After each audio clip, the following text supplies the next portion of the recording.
catch me in the morning.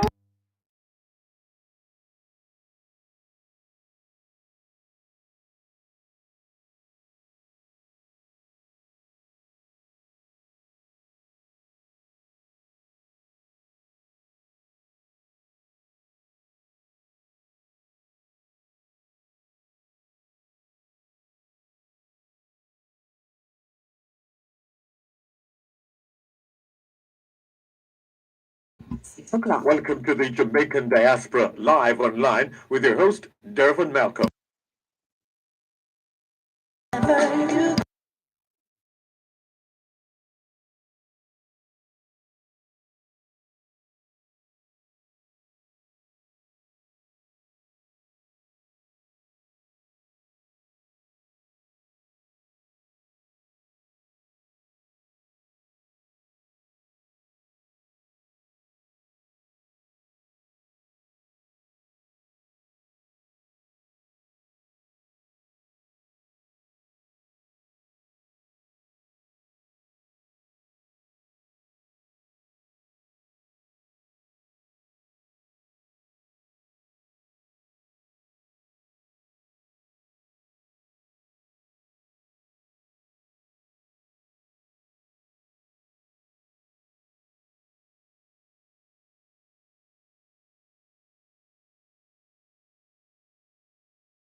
We're streaming live video on the Dervan Malcolm Facebook page and affiliated pages. If you're not there yet, log on to Facebook and the search box atop the page, type DERVAN MALCOLM, and you too will be able to not just hear, but see what's happening in the studios of Power 106 FM. What's on your mind? Always happy to hear from you. And we're going to once again borrow the expression from the late Charles Hyatt. Where are you and how are you? Where are you and how are you? We look forward to seeing the messages. Yes, we're seeing Beverline in Toronto, Canada, greeting us. Hello, Beverline. How are you? Amanda Richards says, good morning, sir. Good morning, Amanda Richards. Beverline was asking for volume. And well, we muted the microphone at that time when you were asking for volume. You didn't miss anything, Beverline or Amanda. And right, you're now hearing because we unmuted the microphone. Good to have you on board. Welcome. Thank you very much for joining us here on the Jamaican Diaspora Live Online on Power 106 FM, still streaming live on the Gleaners website, go-jamaica.com, live on your smart devices all over the world. And let's give you a quick update on what's been making the news here in Jamaica. That's easy. It's about the states of public emergency. In fact, that is on the front page of today's Gleaner. No SOE extension. Opposition stands firm in decision against government move. The 7 states of emergency, SOEs, which were declared in sections of the island plagued with high crime rates on November 15, are set to fizzle on November 29 after the government failed to win opposition support for their extension in the Senate on Friday. At least one opposition senator would have had to side with the 13 government members to get the 2/3 majority vote required to approve the 46-day extension in the 21-seat chamber. After more than 5 hours of debates, the senators voted along party lines, dooming the SOEs currently underway in Westmoreland, St. James, Hanover, St. Catherine, Clarendon, Kingston, and St. Andrew to end next Tuesday. Senator Kamina Johnson-Smith, leader of government business, reasoned that it was difficult to deny the success in saving lives under SOEs. She said in the first week, there were only 12 murders across Jamaica, the lowest week of homicides since 2015. But there's a bigger story on the front page of the Gleaner. The headline is Deadly Fear, with gangsters tapping their phones, residents on edge as hunt for wanted man intensifies. For the past 5 years, the streets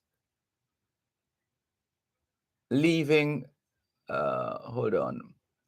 For the past 5 years, the streets, this is an error. It should be leading to, as opposed to leaving to. For the past 5 years, the streets leaving, that's what is here, but it should be leading. For the past 5 years, the streets leading to 11 miles in Bull Bay, St. Thomas, have been largely deserted as fearful residents make a deliberate effort to lock themselves inside their homes, fearful that they could become targets of hits carried out by gangsters reportedly linked to one of Jamaica's most wanted men, Nesta Bigger Crime Morrison. As she nervously scanned her environment on Friday, one female resident who was visibly in a state of discomfort told the Gleaner that the high level of crime in the area has caused many of the youths to move out of the community. Among the few who have remained, she said, is a group of unemployed young men who frequent local bars to drink their sorrows away. There is a picture on the front page of Sergeant Diane Ricketts pinning a purple ribbon on the uniform of her colleague, Inspector Gladys Reed, while Corporal Venetia Blackwood Francis looks on during an International Day for the Elimination of Violence Against Women banner event at the Spanish Court Hotel in New Kingston on Friday. To go back to the story of the non-extension of the states of public emergency, there is another story, a related story below that, with the caption Brown, as in Senator Lambert Brown, saying government can redeclare new SOEs. And the story says Senator Peter Bunting, who led the debate on the opposition side, signaled very early that they would not be supporting the extension arguing that he took an oath in Parliament to defend the Constitution of Jamaica. Bunting, who is also the opposition spokesman on national security, argued that the government must be able to craft legislation that does not suspend the right in order to go after the 300 violent criminals. I believe that there can be much more targeted legislation. In the leader of the opposition has developed a framework for it.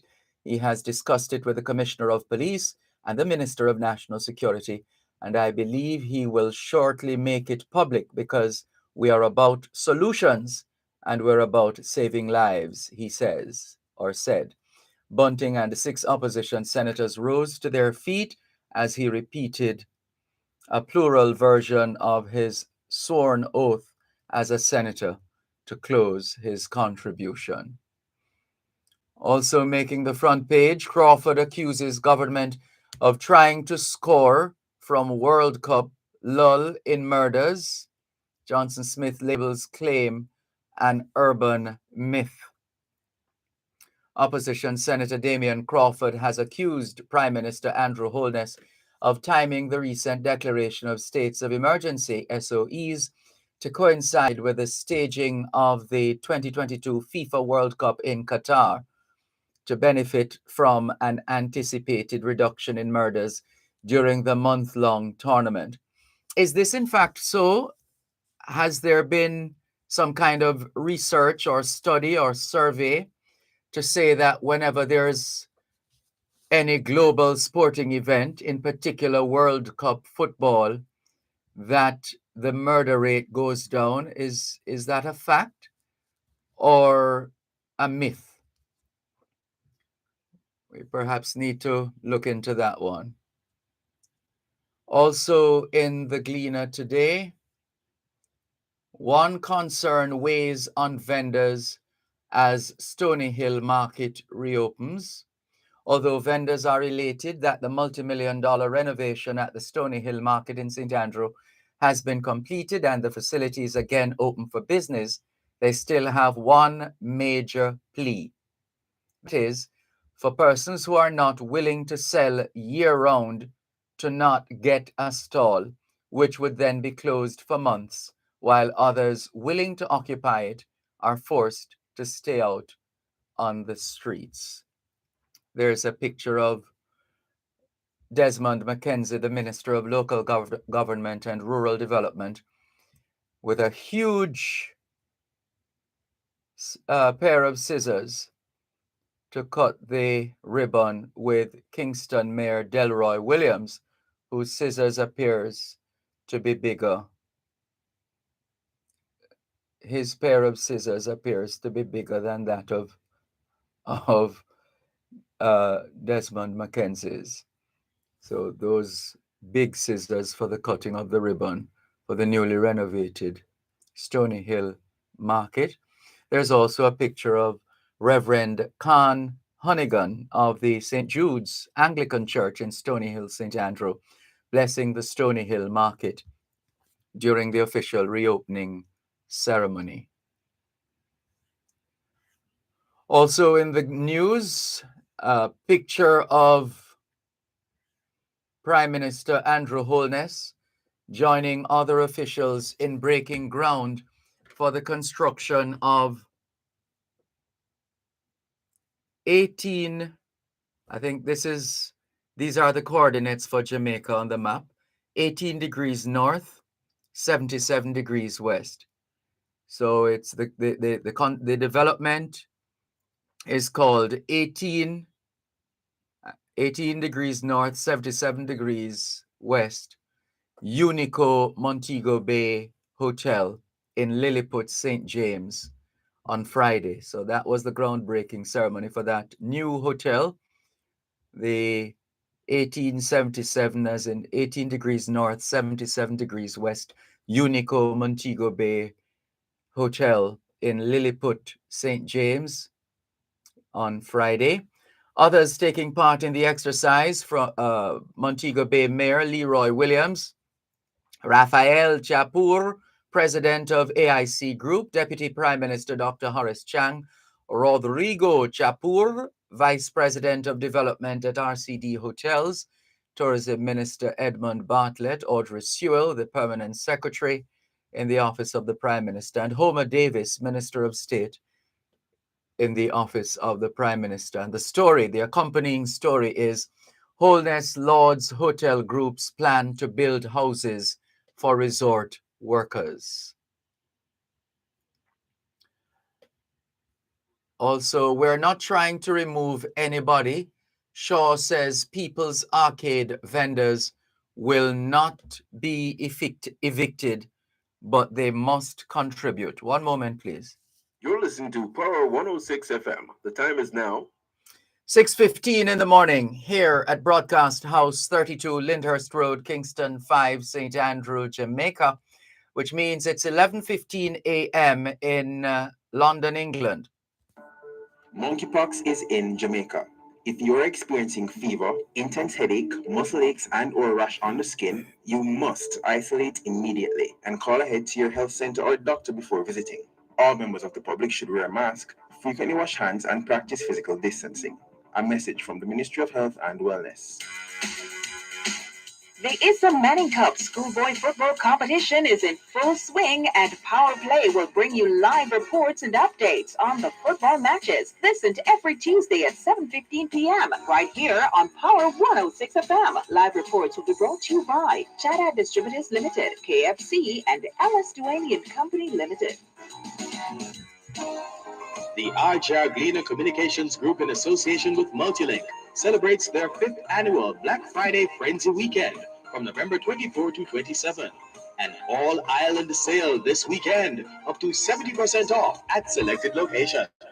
Join Power 106 FM this Saturday, November 26, as we come to you live from Harbourtree and surrounding areas. We'll speak to some of our partners as part of the Black Friday Frenzy Weekend 2022.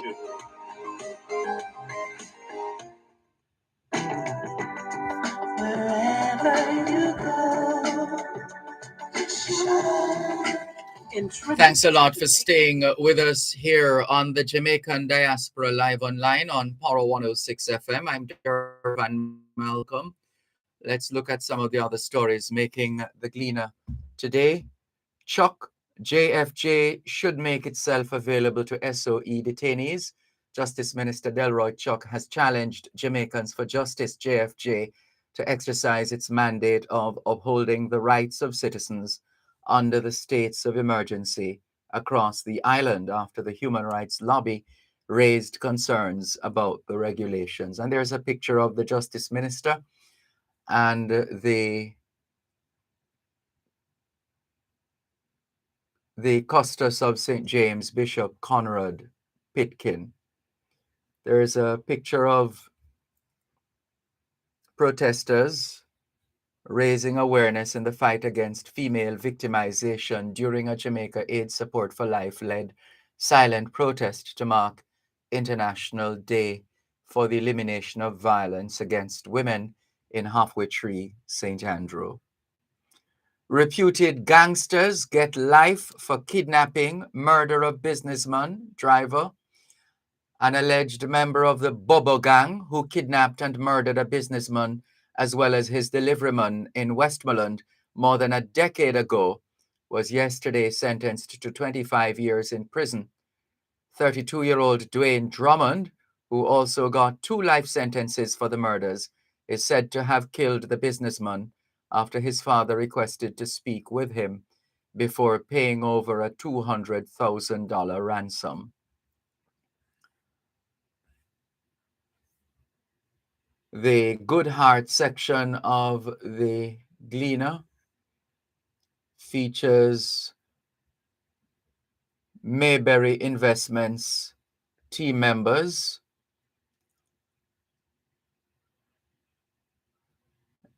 and this one out of, well, this story coming out of New York, actually.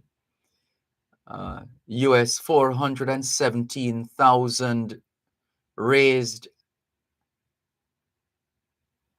at the event known as For the Children, put on by the Issa Trust Foundation. The Issa Trust Foundation's for the Children Charity Gala.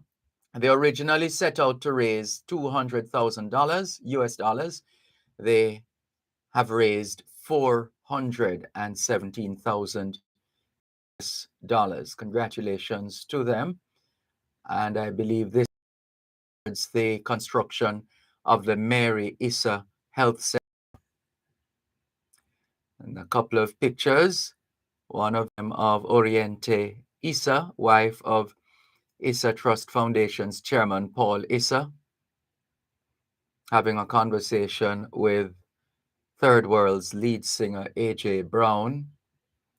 There's another picture of the Issa Trust Foundation's chairman, Paul Issa, joining Juliette Holness, Member of Parliament for East Rural St. Andrew, wife of the Prime Minister Andrew Holness, and patron for the event after she announced direct relief's donation of $200,000 US dollars towards construction of the Mary Issa Health Center in Richmond, St. Anne, Jamaica's first primary care facility dedicated to children and adolescents.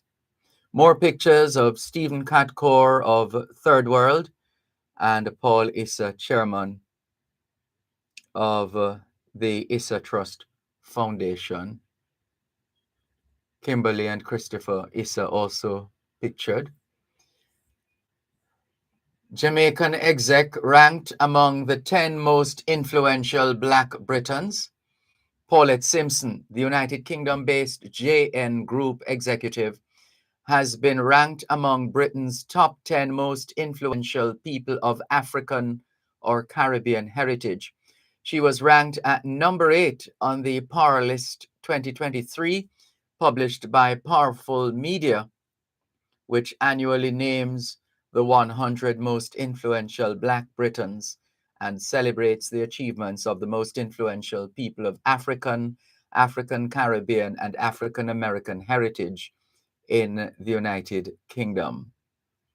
This is Paulette Simpson's 4th inclusion on the Power List, having been ranked on the list in 2019, 2020, 21, and 22. Congratulations to Paulette Simpson, CBE. I believe those are the post-nominal letters to her name, because she has been accorded Commander of the British Empire, CBE.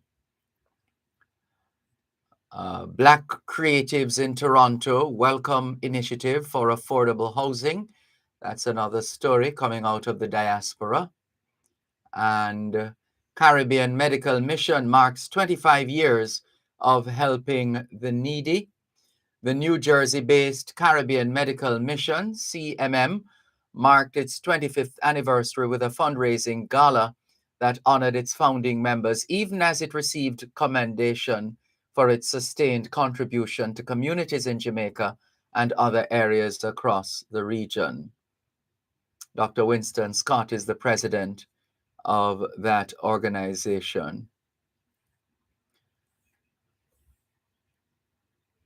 On the opinion page of the Gleaner, coming Sunday, Patricia Scotland writes, "End violence against women and save 1.5 trillion a year."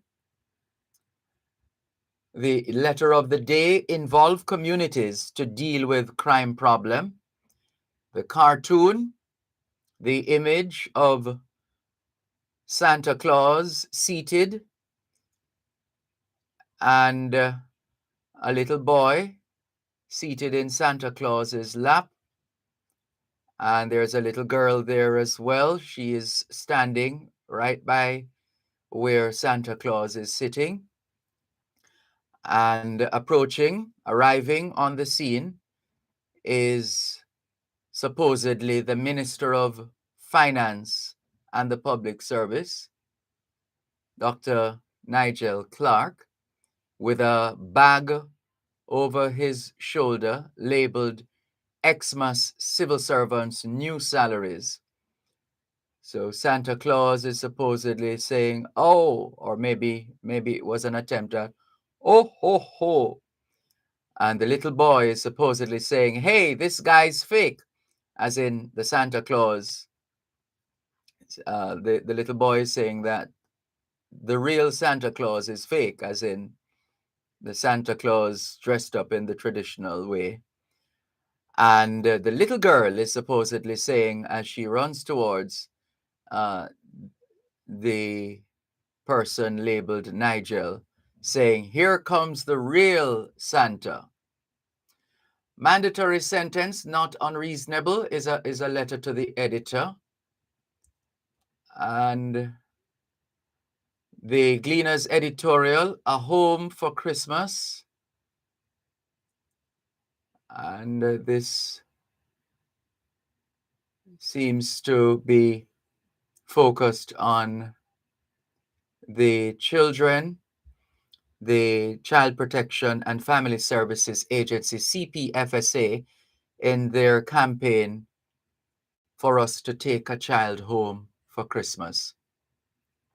Of course, that's a very rigorous process because we're talking about children here. So it's not any and anybody can just take a child home for Christmas.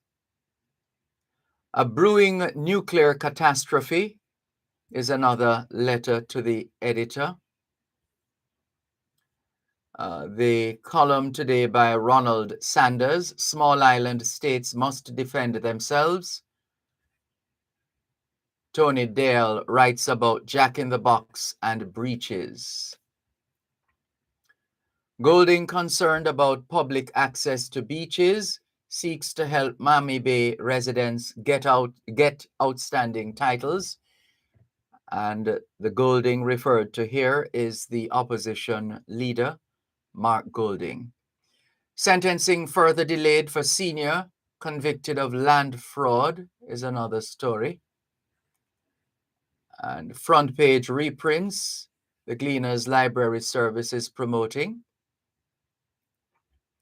as one way of celebrating somebody's birthday. Except what if the story on the front page is ghastly or otherwise not palatable for some people? I guess they would have to get another type of birthday present.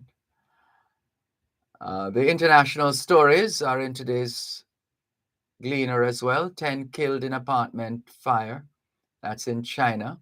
Israeli-Palestinian conflict catches up with Qatar World Cup. China's Xi, and that's how it's pronounced, although in China, depending on where in China you're from, XI is pronounced.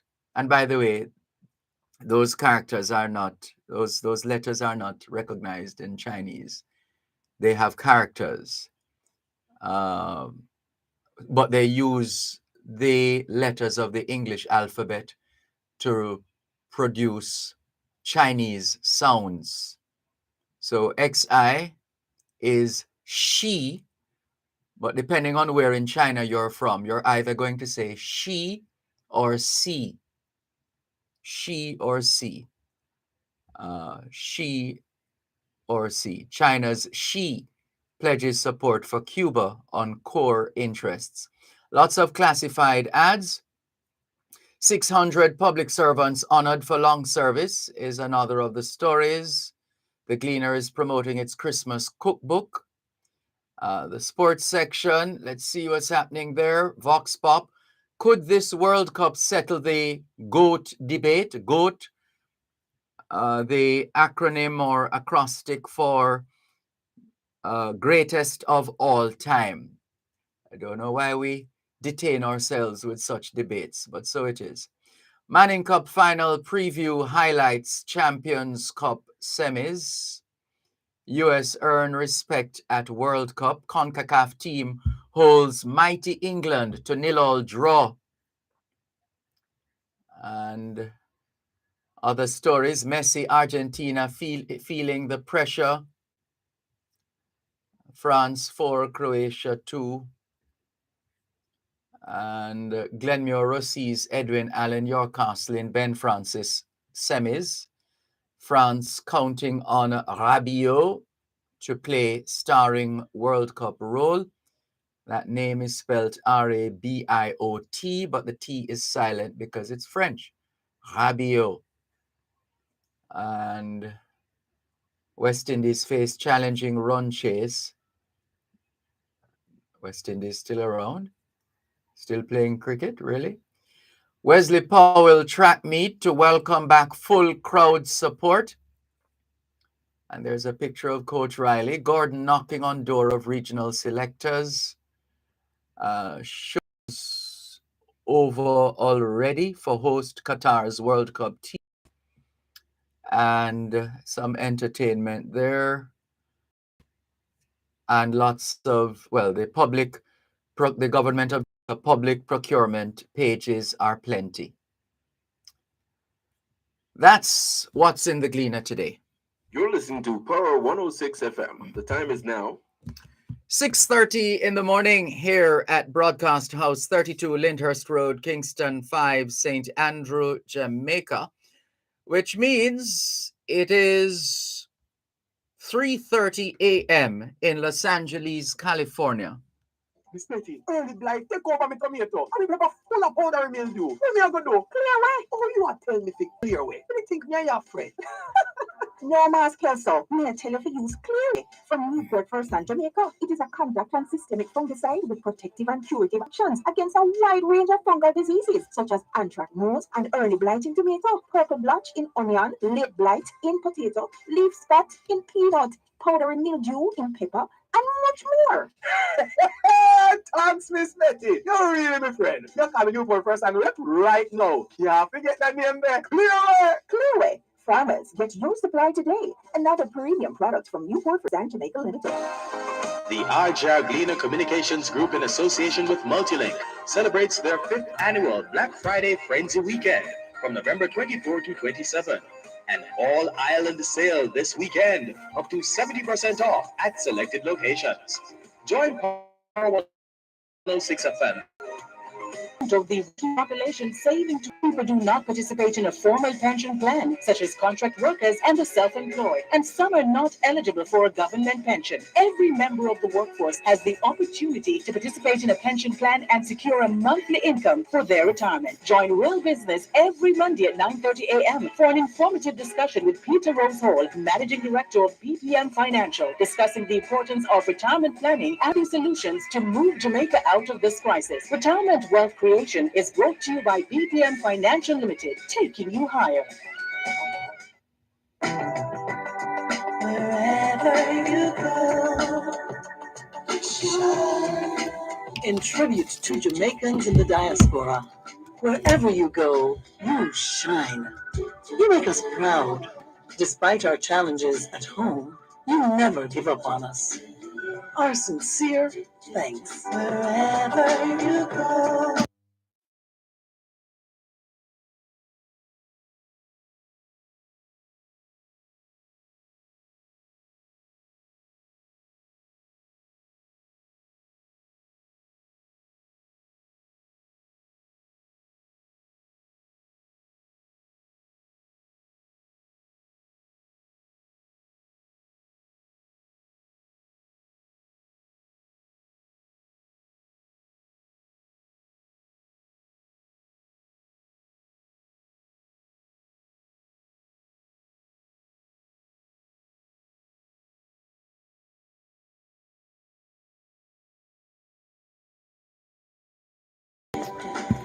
Thanks a lot for staying with us here on your program, Both Sides. Well, the Jamaican Diaspora live online on Power 106 FM.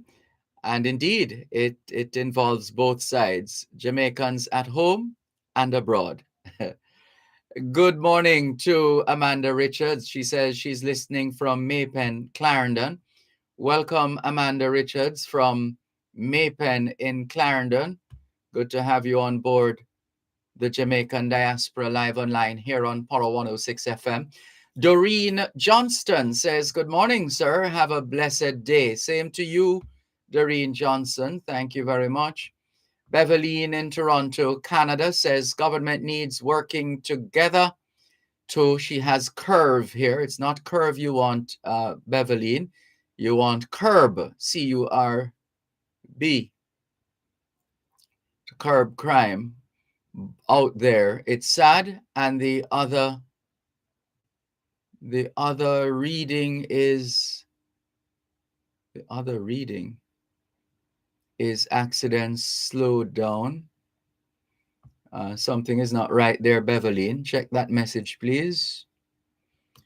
Val James, good morning to you. Thank you very much for joining us. Valerie Thompson is also online. Good morning, Valerie Thompson. And you too have a blessed day. Thank you for tuning in. Violet White says, good morning, Dervan. Blessings to you and the listening audience around the diaspora. Thank you, Violet White. Yvonne Hemans says, bless morning, Mr. Malcolm and onliners. Blessed morning to you too, Yvonne Hemans. Jennifer Brooks, good morning. Thank you for connecting. Winnie Anderson Brown, it's been a long time. Good to hear from you. She says, good morning from Bagatelle, Dervan. Sending love and blessings to you. We reciprocate wholeheartedly. Winnie Anderson Brown. All the best to you. Let's hop across to YouTube. Message here from the listener who goes by the moniker Straight Up. Good morning.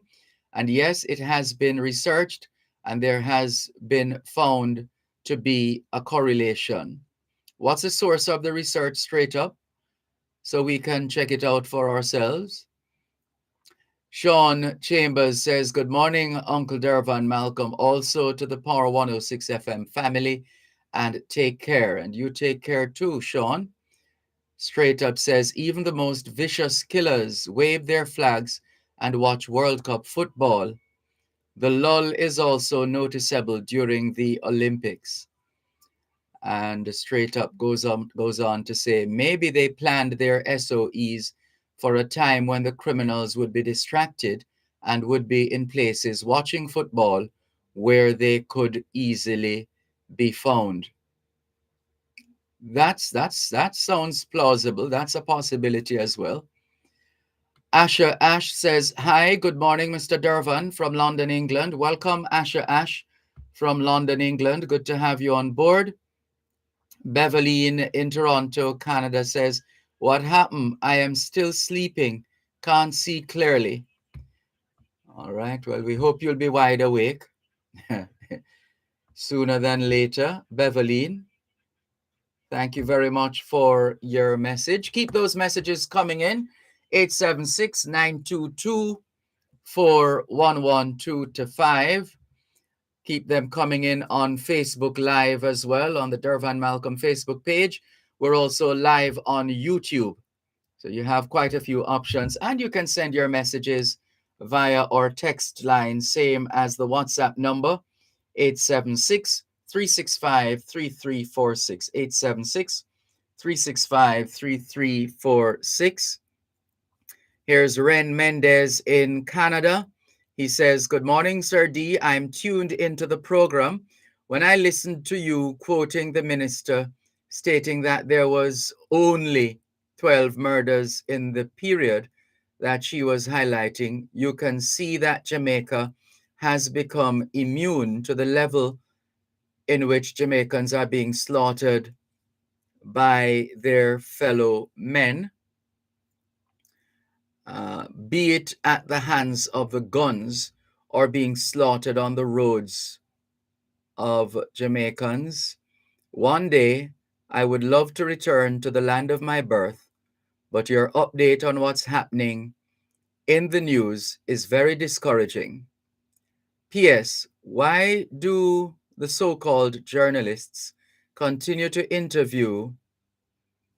And you know we can't read that part of your message. Ren Mendez. No, that's name calling there. So we're going to jump over that.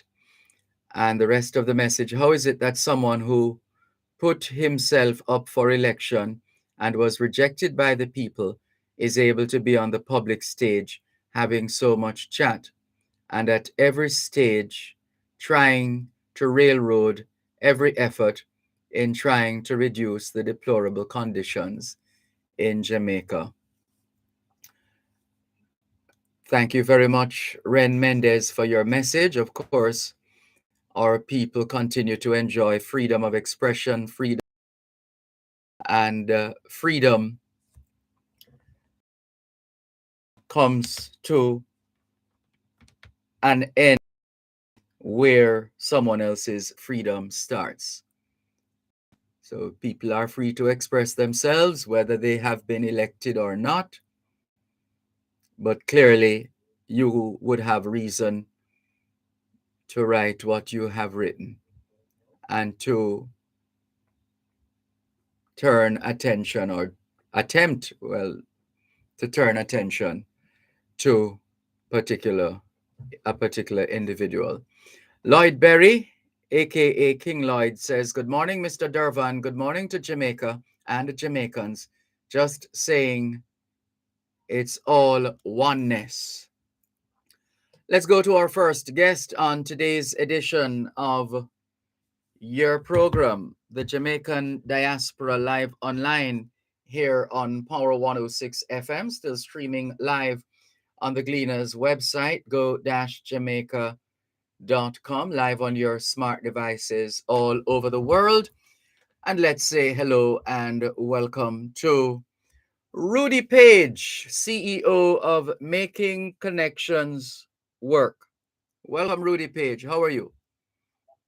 I'm very good. Good morning, Dervan, from sunny London. I'm in the middle of Harlesden. What's happening there? Northwest 10. Right. So today is a Windrush Anchor Festival in Brent. So we're going to have music, culture, performances. Got the leader of the council, the mayor, lots of activities, giveaways for the community. And again, celebrating under our theme of hope, strength, and belonging. And there's going to be performances by young people as well. So it's going to be a great affair. Steel band, carnival costumes, and we'll be walking around the town centre, streaming live as well from the town centre, talking to some of the businesses as well. So it's going to be a fun day, and in fact, it's our last event for the year. This is the final event,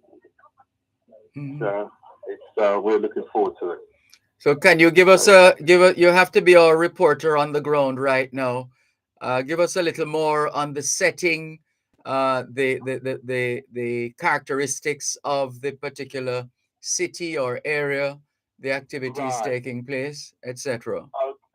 Okay, so Harlesden Town Centre is very well known.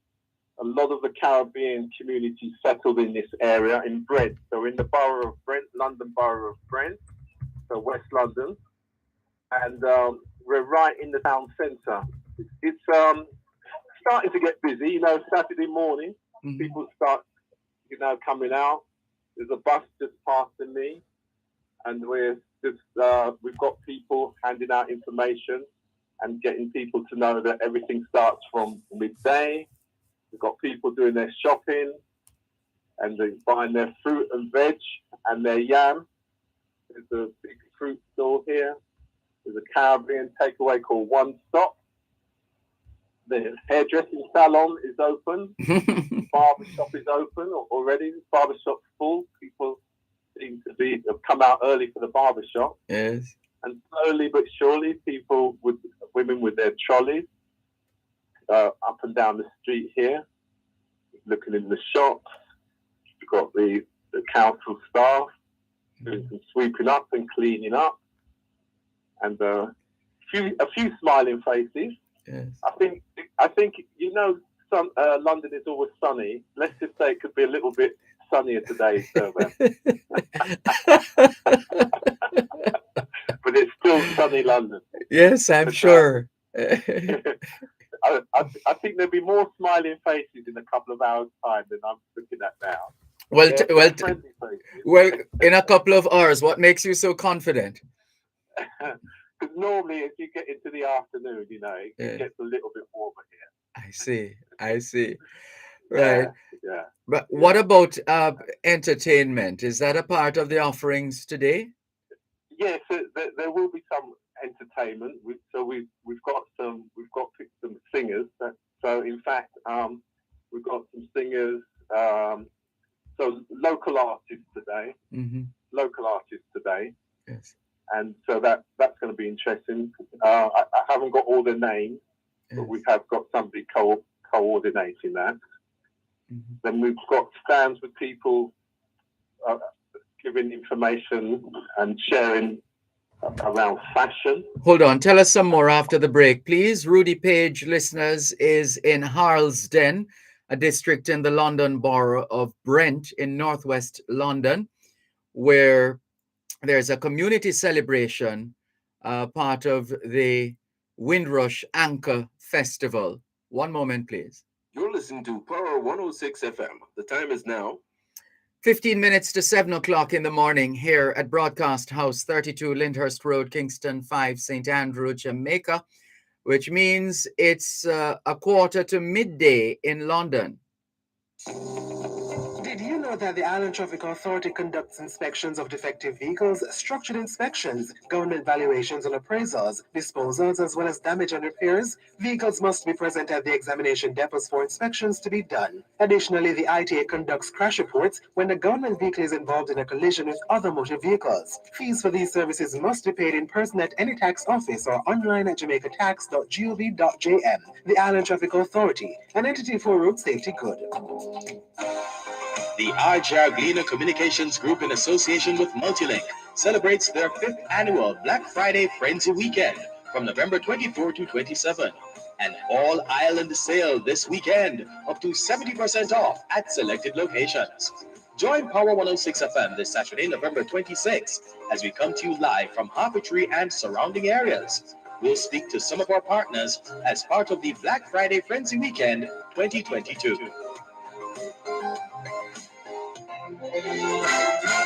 Power 106 FM celebrates a milestone this December, 30 years and going strong. It is our Pearl Jubilee. From our shores to foreign lands, from hurricanes to floods, from music to talk, from sporting events to the country's Diamond Jubilee, and every celebration and activity in between, we have covered it all. Power 106 FM, a pearl in Jamaican radio. 30 years of service to our nation. Let's celebrate together. Wherever you go. In tribute to Jamaicans in the diaspora. Thanks a lot for staying with us here on your program, the Jamaican Diaspora Live Online here on Power 106 FM. Still streaming live on the Gleaners website, go-jamaica.com, live on your smart devices all over the world. And we're getting live coverage of the Windrush Anchor Festival in Brent, as we said. Rudy Page, the Chief Executive Officer of Making Connections Work, is in Harlesden, Harlesden. Harlesden, that's a district in the London borough of Brent in northwest London, located north of the Grand Union Canal and Wormwood Scrubs. The Harrow Road flows through the center of the area, which goes eastwards to central London and west towards Wembley. That's the area where Rudy Page finds himself as the Windrush Anchor Festival takes hold in Brent. I'd asked about entertainment, Rudy Page. And right. One of the things I'd like to do as well, actually, Dervan, we are in, it's actually called Windrush Hall, where we are now. So the hall is named in honor of the immense contribution of the Windrush generation. What it's called, Windrush Hall? Windrush Hall. So I'm actually now upstairs in the hall. Oh, Hall, Hall. Sorry. Yes. So I've come outside from the warm into the warmer weather upstairs in the hall. Yes. And the hall itself is named in honor of the immense contribution of the Windrush generation to the British society since 1948. So, out of many one Harlesden church family, this plaque is unveiled to the glory of God by Mrs. Mary Lewis, and that was in 22nd of June 2019 where this was that this hall was dedicated as a Windrush Hall. Mm-hmm. And I've got a couple of the vendors who will be around today. I can just get them to just introduce themselves, say a couple of words, Dervan. Sure, sure. So the first one is Michael Stanbury. Michael's just going to say a few. Good morning, Jamaica. Hi, good morning, Michael Stanbury. Thanks for joining us on Power 106 FM. Exhibition, looking at, we're down in London, which is Harlesden. And yes, it's looking good. Everything is falling into place. A couple of the stands are just setting up. And yes, we're getting ready to have a wonderful day. And I hope all is well in Jamaica. All right, I'll pass you back to Rudy. Bless. Well as can be. Thank you. Yes. Thank you. So, Dervan, the other important part of this festival, so it's multiple activities. So the next event, it will be there's a, you know, the old style Caribbean front room. So during the 1960s and 70s, there was always a front room, which was basically like a no-go area. So that room has been reproduced in a project called the WISE, which is an elders education project. So it's actually an actual room with all of the decor, all of the items that anybody who lived in the UK in the 1960s would recognise. So the gram, the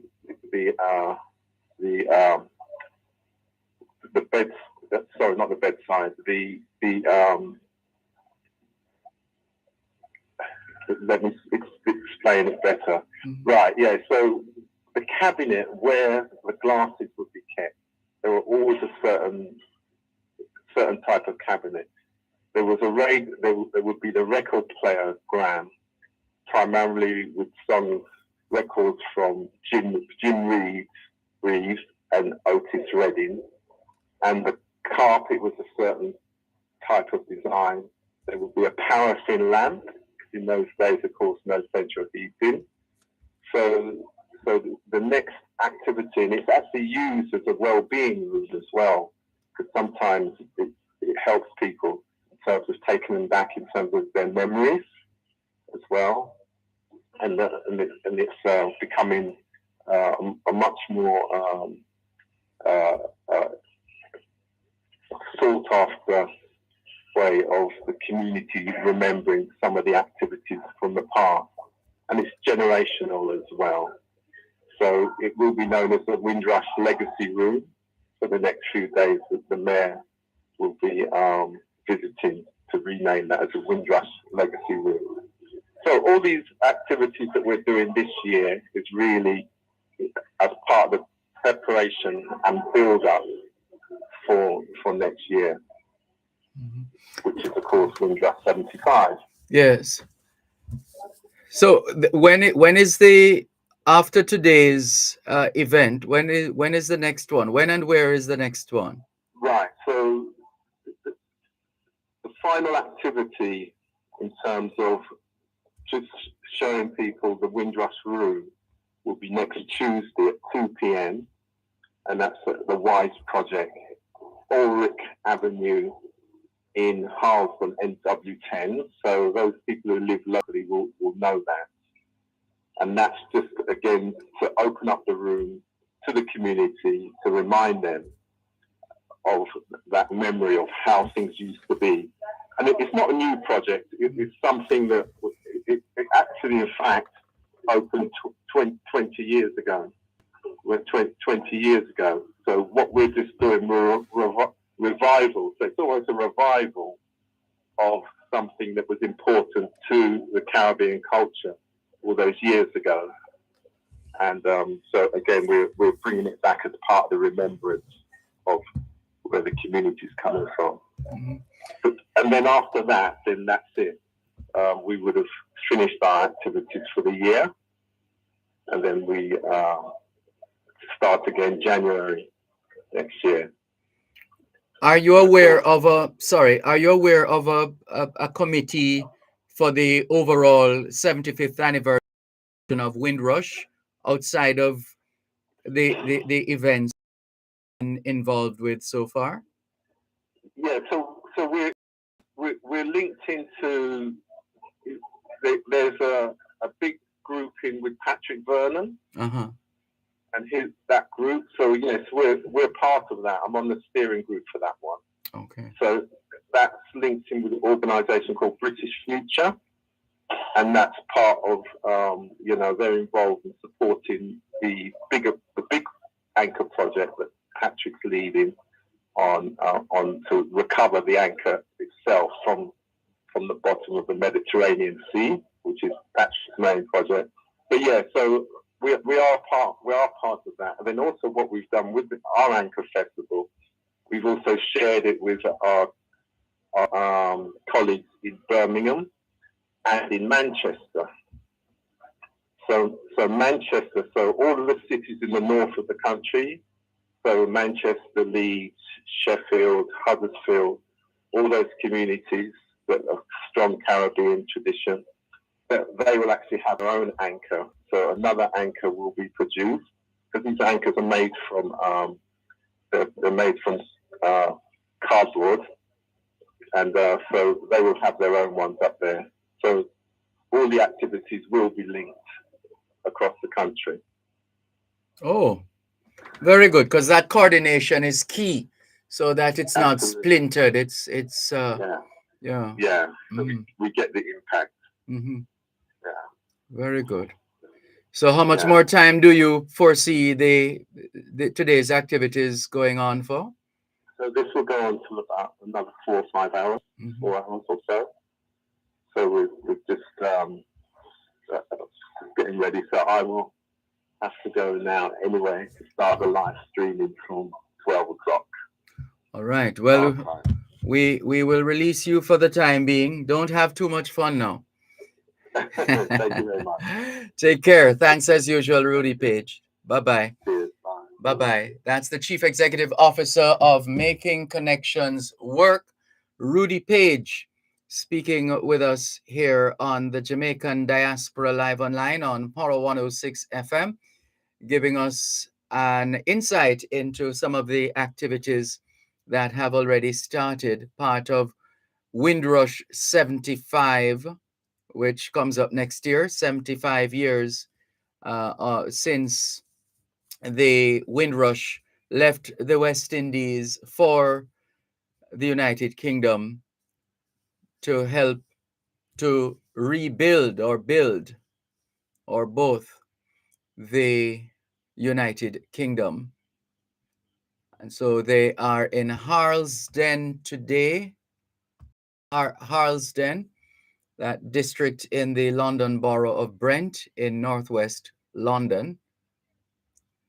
And this is one in a series of events. So they're choosing particular locations to sensitize the respective communities and populations as far as Windrush is concerned. So it's under the umbrella of the Windrush Anchor Festival, the Windrush Anchor Festival.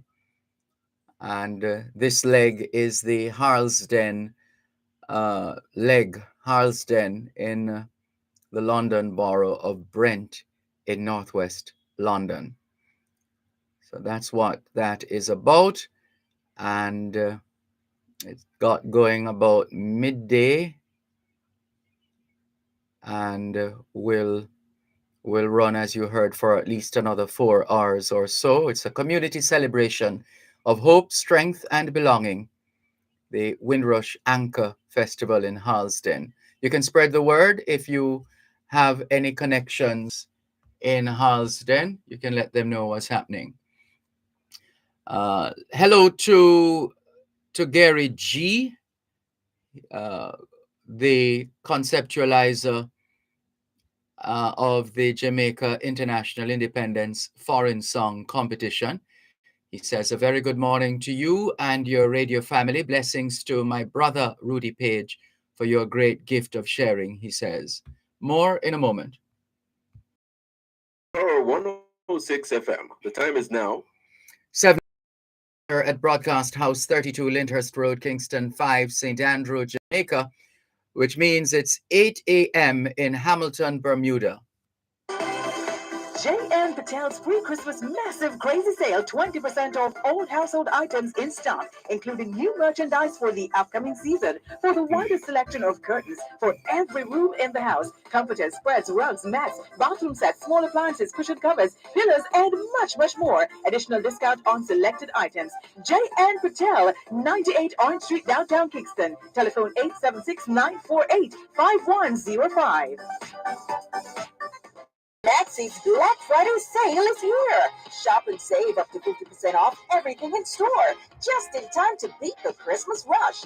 Enjoy great deals on clothing, home decor, and so much more. Sale runs from Thursday, November 24 to Saturday, November 26 in Manival, Maypen, Biltmore, and Santa Cruz. Our Biltmore branch will be open on Sunday, the 27th for an extra day of savings. These deals can't be beat. See you soon at Maxie.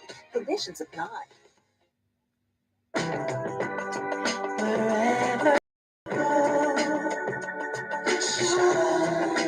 In tribute to Jamaicans in the diaspora, wherever you go, you shine. You make us proud. Despite our challenges at home, you never give up on us. Our sincere thanks. Wherever you go, shine.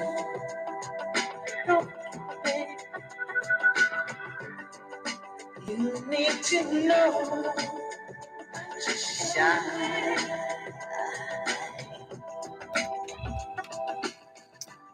Thanks a lot for staying with us here on the Jamaican Diaspora live online on Power 106 FM. I'm Dervan Malcolm, and we wanted to use this segment. We have a couple of contenders in the Global Jamaica Diaspora Council elections for both the Jamaica Diaspora Council and the Jamaica Diaspora Youth Council.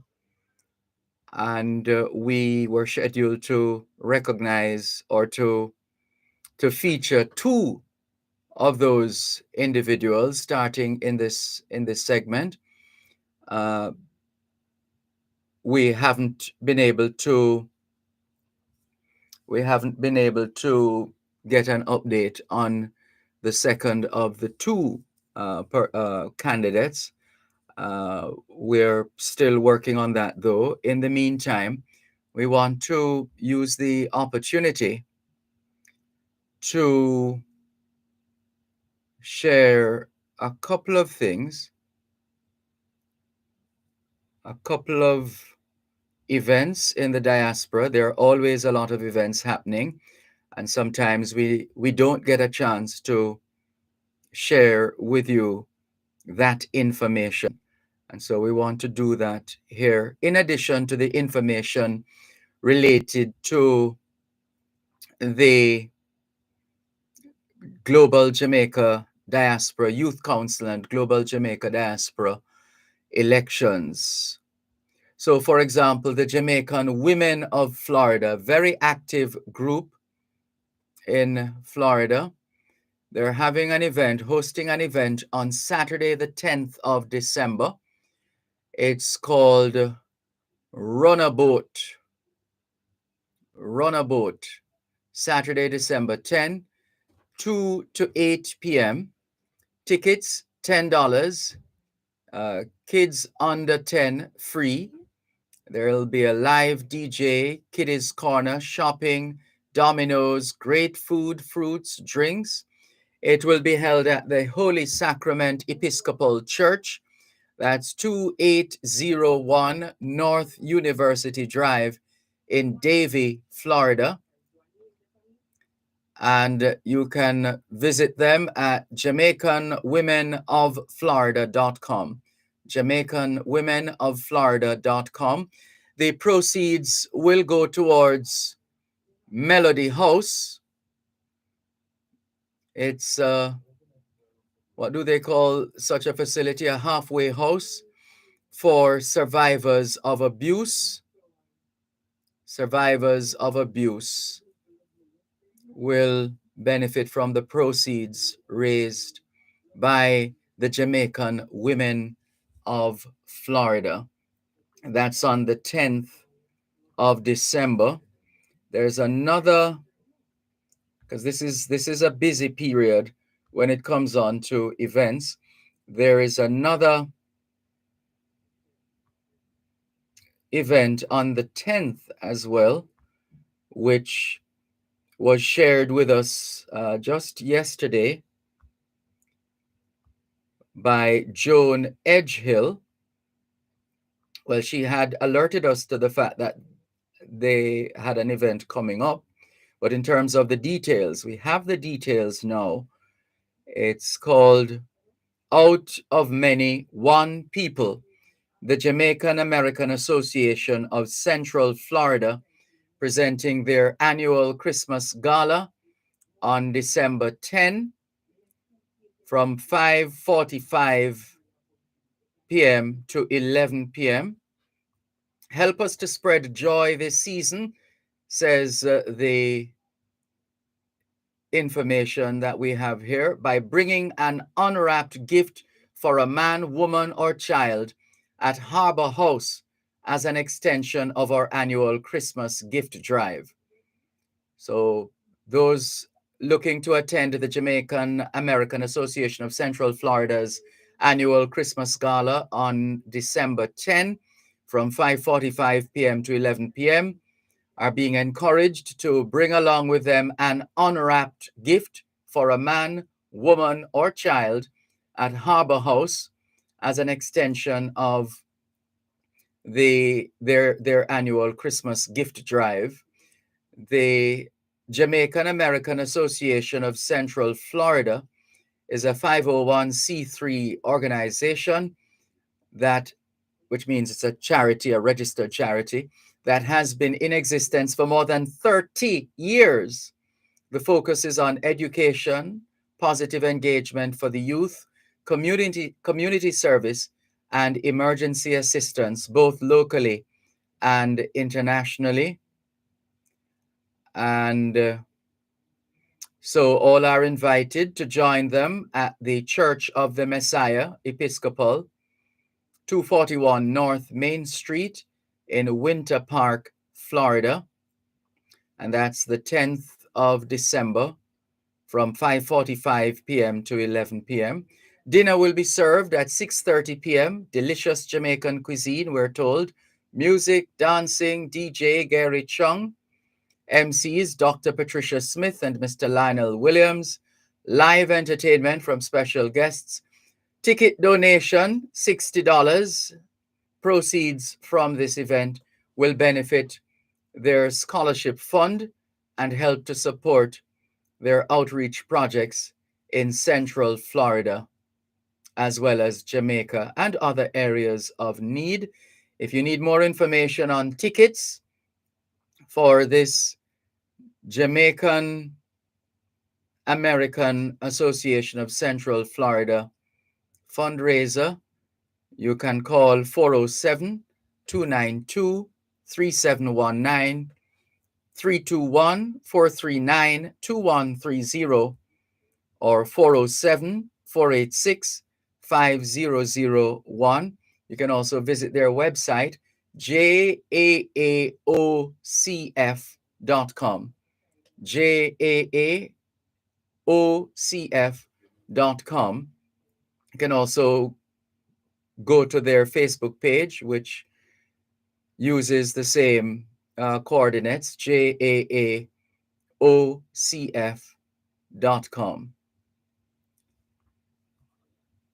Hope Joan Edgehill heard that information that we just shared.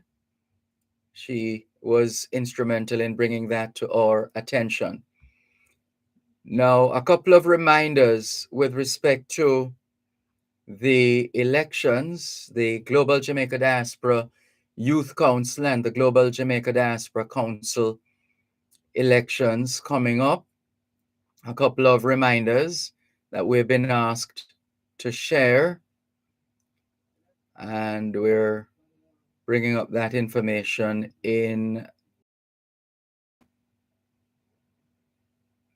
This has to do with the procedure, what is expected, where's the process now, and what is expected going forward for those who will be vying for a position and those who will be voting for those vying for a position.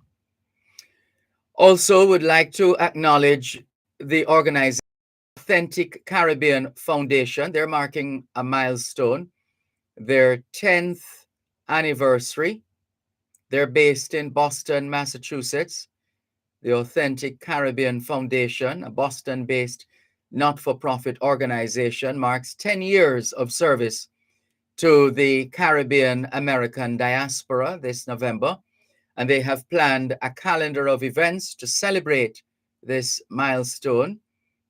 The year-long celebration, whose theme is 10 Years Authentic, will shine a spotlight on the Foundation's record of sustained high engagement community activism on the impressive results. ACF has fought for inclusion and resources through persistent and passionate advocacy for the Caribbean American community, which is too often underserved. Interventions have been impactful and life-changing. The mandate to fully represent the large Caribbean American population across the New England states is becoming a reality. They have a lot to share, and so at some point we'll connect with them. And there's a picture here of the mayor of the city of Brockton, Robert F. Sullivan, officially presenting the proclamation observing the month of June as National Caribbean American Heritage Month at a flag-raising event, and the presentation being made to Andrew Sharp and Donna Frett. We look forward to connecting with them and sharing that information as well. A couple of messages that have come in since the last time we checked. Straight Up says, for educational purposes, Mr. Bunting is a senator because it is constitutionally allowed. In Jamaica, we go by the Constitution. He isn't the first to lose and become a senator. And that's a response to a message that we got earlier on. Sashanique Smith says, good morning, Dervan. How are you? Please help me wish my brother a happy birthday, Reynaldo. Happy birthday, Reynaldo, Reynaldo. Sophia Brooks is greeting us as well. Good morning, Sophia Brooks. Good to have you on board. Thanks for making it the Jamaican Diaspora Live Online here on Power 106 FM. Still streaming live on the Gleaners website, go-jamaica.com. Live on your smart devices all over the world.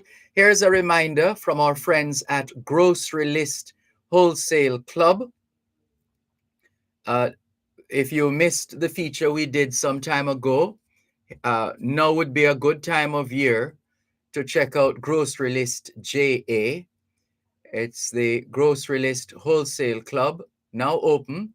Now you can buy wholesale items and get them delivered from local stores to your family door. So you can Google Grocery List JA.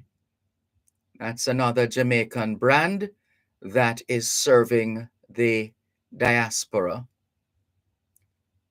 And just bringing up the information. Here we go now with respect to the other events that are happening in this season, in particular in particular in Canada. And we want to share a couple of these. Well, there are quite a few events. First up, there's a scheduled community meeting. The Consulate General of Jamaica, Toronto, inviting Jamaicans in Toronto and elsewhere in Canada to a community meeting with Senator the Honorable Leslie Campbell, Minister with responsibility for diaspora affairs in the Ministry of Foreign Affairs and Foreign Trade. And that is scheduled for Friday, the 9th of December at 7 o'clock in the evening. Healthy habits start with washing your hands several times per day with soap and water. If soap and water are not available, use Benjamin's hand sanitizer and rubbing alcohol. The time by Benjamin's is 7:15 in the morning here at Broadcast House 32 Lyndhurst Road, Kingston 5, St. Andrew, Jamaica, which means it's 8:15 p.m. in Beijing, China. Get great deals and interesting discounts at Healthline Pharmacy and Nutritionals. They don't only sell prescription drugs. In-store are natural skincare products and nutritional coaching sessions. They will satisfy your health needs. Opening hours are Monday to Friday, 9 a.m. to 6:30 p.m. and Saturdays, 9 a.m. to 6 p.m. Visit Unit 1, 124 Old Church Road. Call 876-616-9545. WhatsApp 876-919-0253. Prevent, heal, restore. Tune in every Thursday at 3:30 p.m. for Your Legal Corner with Dana Walker Huntington during both sides of the story with Dervan Malcolm on Power 106 FM. It's your source of information regarding U.S. immigration matters, combined with Power 106 FM's pioneer of diaspora broadcasting. Call in with your U.S. immigration queries and concerns on 876-9224-11225 or send a text or WhatsApp message to 876-279-8598 and get the answers you need for your U.S. immigration questions. That's Your Legal Corner with Dana Walker Huntington, Thursdays at 3:30 p.m. during both sides of the story with Dervan Malcolm, only on Power 106 FM. The RJR Gleaner Communications Group celebrates their 5th annual Black Friday Frenzy Weekend from November 24 to 27. An all-island sale this weekend, up to 70% off at selected locations. Join Power 106 FM this Saturday, November 26, as we come to you live from Harpetry and surrounding areas. We'll speak to some of our partners as part of the Black Friday Frenzy Weekend 2022.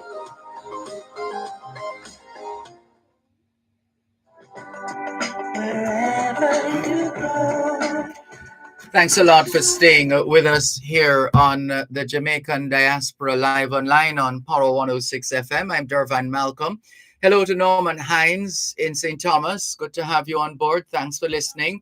Dr. Sharon Wiles is on board. She says, greetings, Sir Dervan Malcolm and everyone online from Toronto, Canada. Greetings to you and all the other Jamaicans and friends of Jamaica in Toronto, Canada. Dr. Sharon Wiles. Michelle Toller-Neal is going to be joining us in the next segment because she is one of the candidates vying for a position on the Global Jamaica Diaspora Council, I believe, for the Northeast USA. We'll hear more about that in a little while from now. Good morning to Michelle Toller-Neal. Thank you very much for joining us or agreeing to join us. And we look forward to your interview coming up. Dr. Sharon Wiles says, I will be meeting with some of the leaders of the Jamaica diaspora here in Canada this evening at a royal banquet and awards ceremony where I will be the host. That's lovely, Dr. Wiles. Thanks for sharing. We trust it will be a successful event and all the very best. Janice Liddell says, good morning all.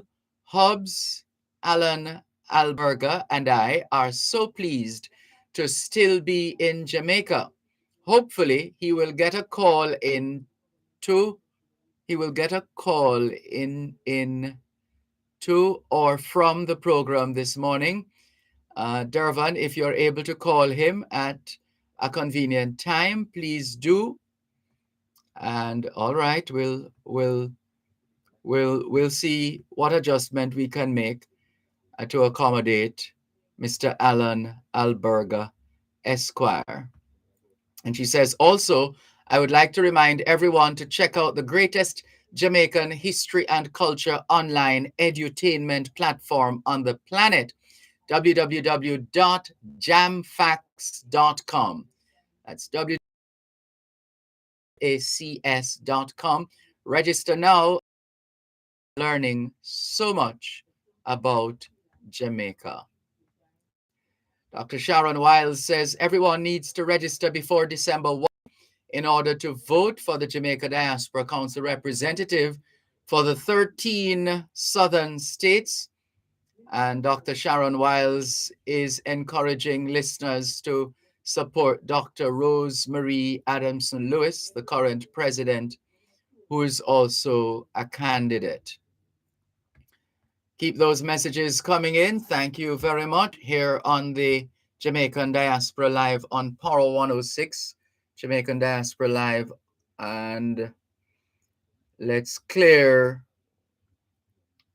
those other events. So we were sharing with you that the Consulate General of Jamaica, Toronto, is inviting Jamaicans in Toronto and elsewhere in Canada to attend a community meeting with Senator the Honorable Leslie Campbell, Minister with the responsibility for diaspora affairs in the Ministry of Foreign Affairs and Foreign Trade. That is scheduled for Friday, the 9th of December at 7 o'clock in the evening at the Agincourt Church of God, 95 Nugget Avenue in Scarborough, Ontario.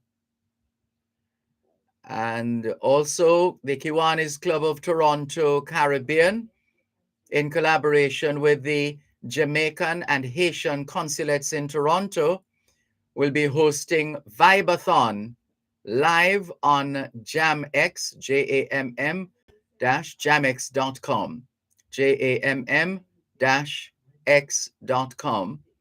And that's scheduled for today from 10 a.m. to 10 p.m. Rosie Murray will be a part of the experience. So too, Big G, also Marcus Ouija, Mixmaster Magic as well.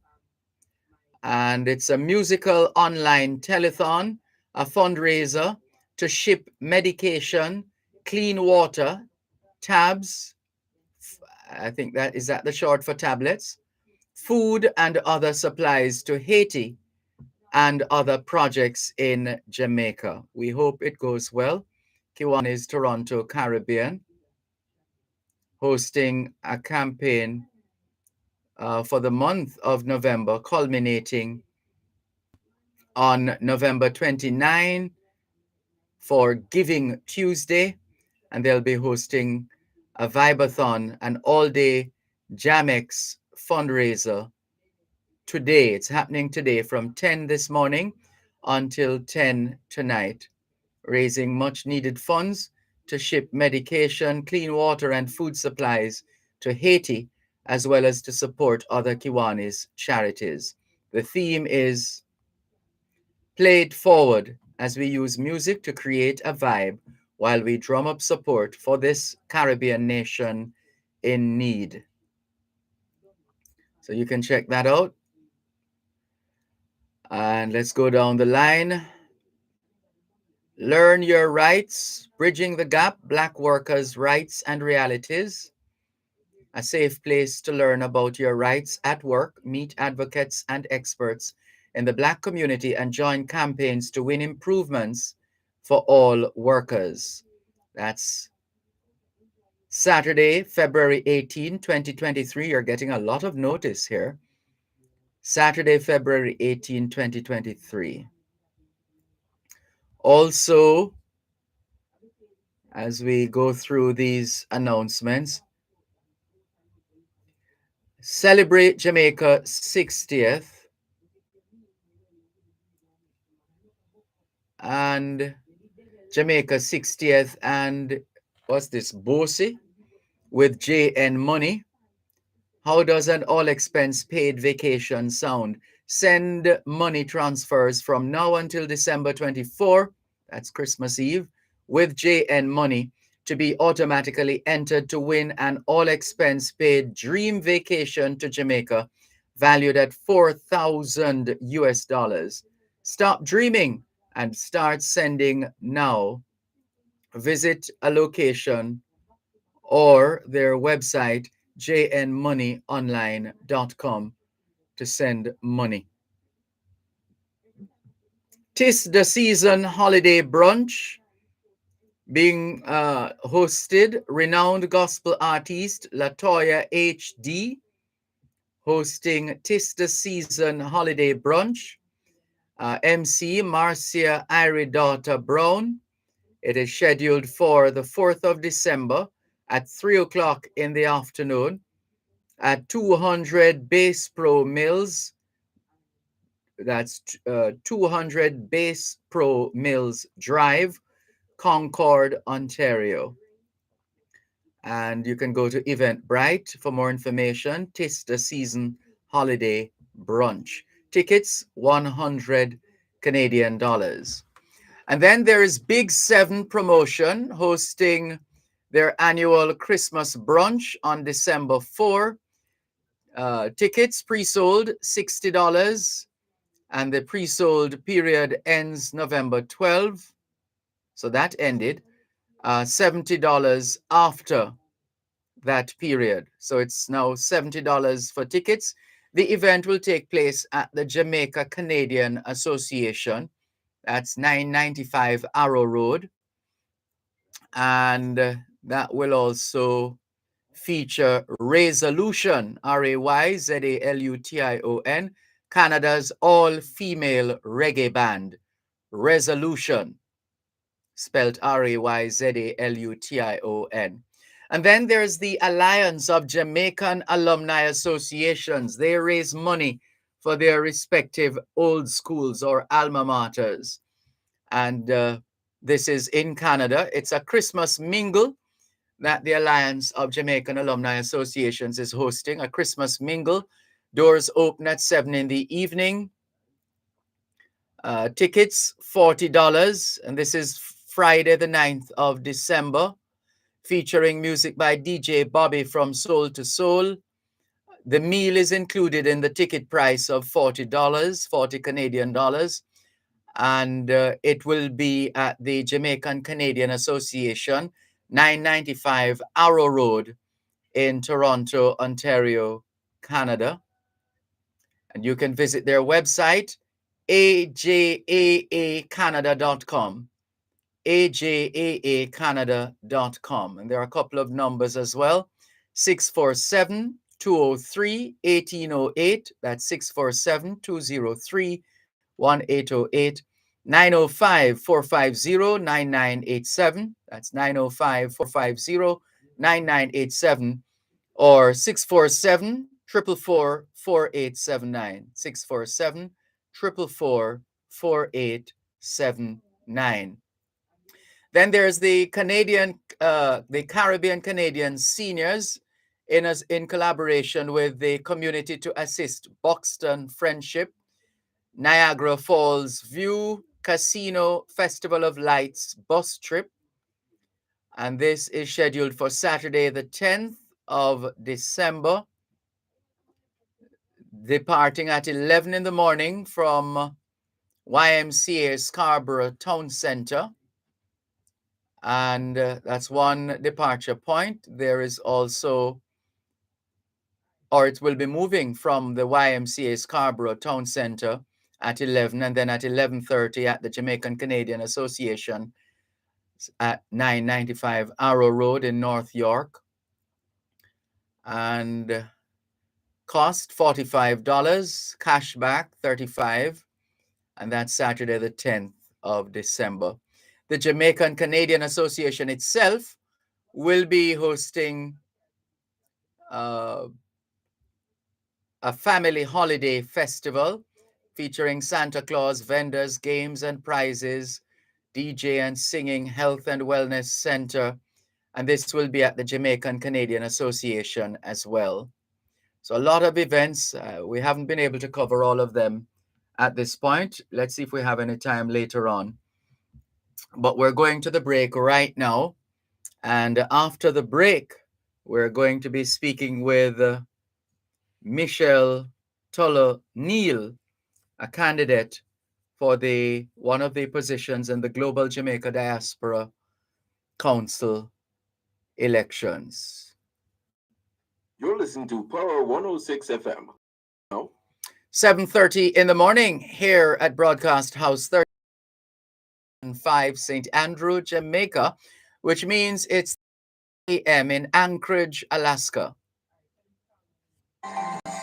Nature's Truth Supplements contains all the vitamins in a bottle for the entire family. No additives, no artificial chemicals. A genuine vegan formula. Available in leading pharmacies island-wide. Distributed by Vadmar Distributors, 43 King Street, Linstead. Nature's Truth for a healthier Jamaica. Telephone 876-574-8229. The Issa Manning Cup schoolboy football competition is in full swing, and Power Play will bring you live reports and updates on the football matches. Listen to every Tuesday at 7:15 p.m. right here on Power 106 FM. Live reports will be brought to you by Chadad Distributors Limited, KFC, and Alice Duane and Company Limited. The RJR Gleaner Communications Group, in association with Multilink, celebrates their 5th annual Black Friday Frenzy Weekend from November 24 to 27. An all-island sale this weekend, up to 70% off at selected locations. Join Power 106 FM this Saturday, November 26, as we come to you live from Harper Tree and surrounding areas. We'll speak to some of our partners as part of the Black Friday Frenzy Weekend 2022.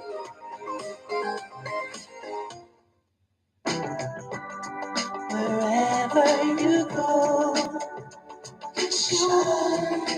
in tribute to Jamaicans in the diaspora, wherever you go, you shine. You make us proud. Despite our challenges at home, you never give up on us. Our sincere thanks. Wherever you go, shine.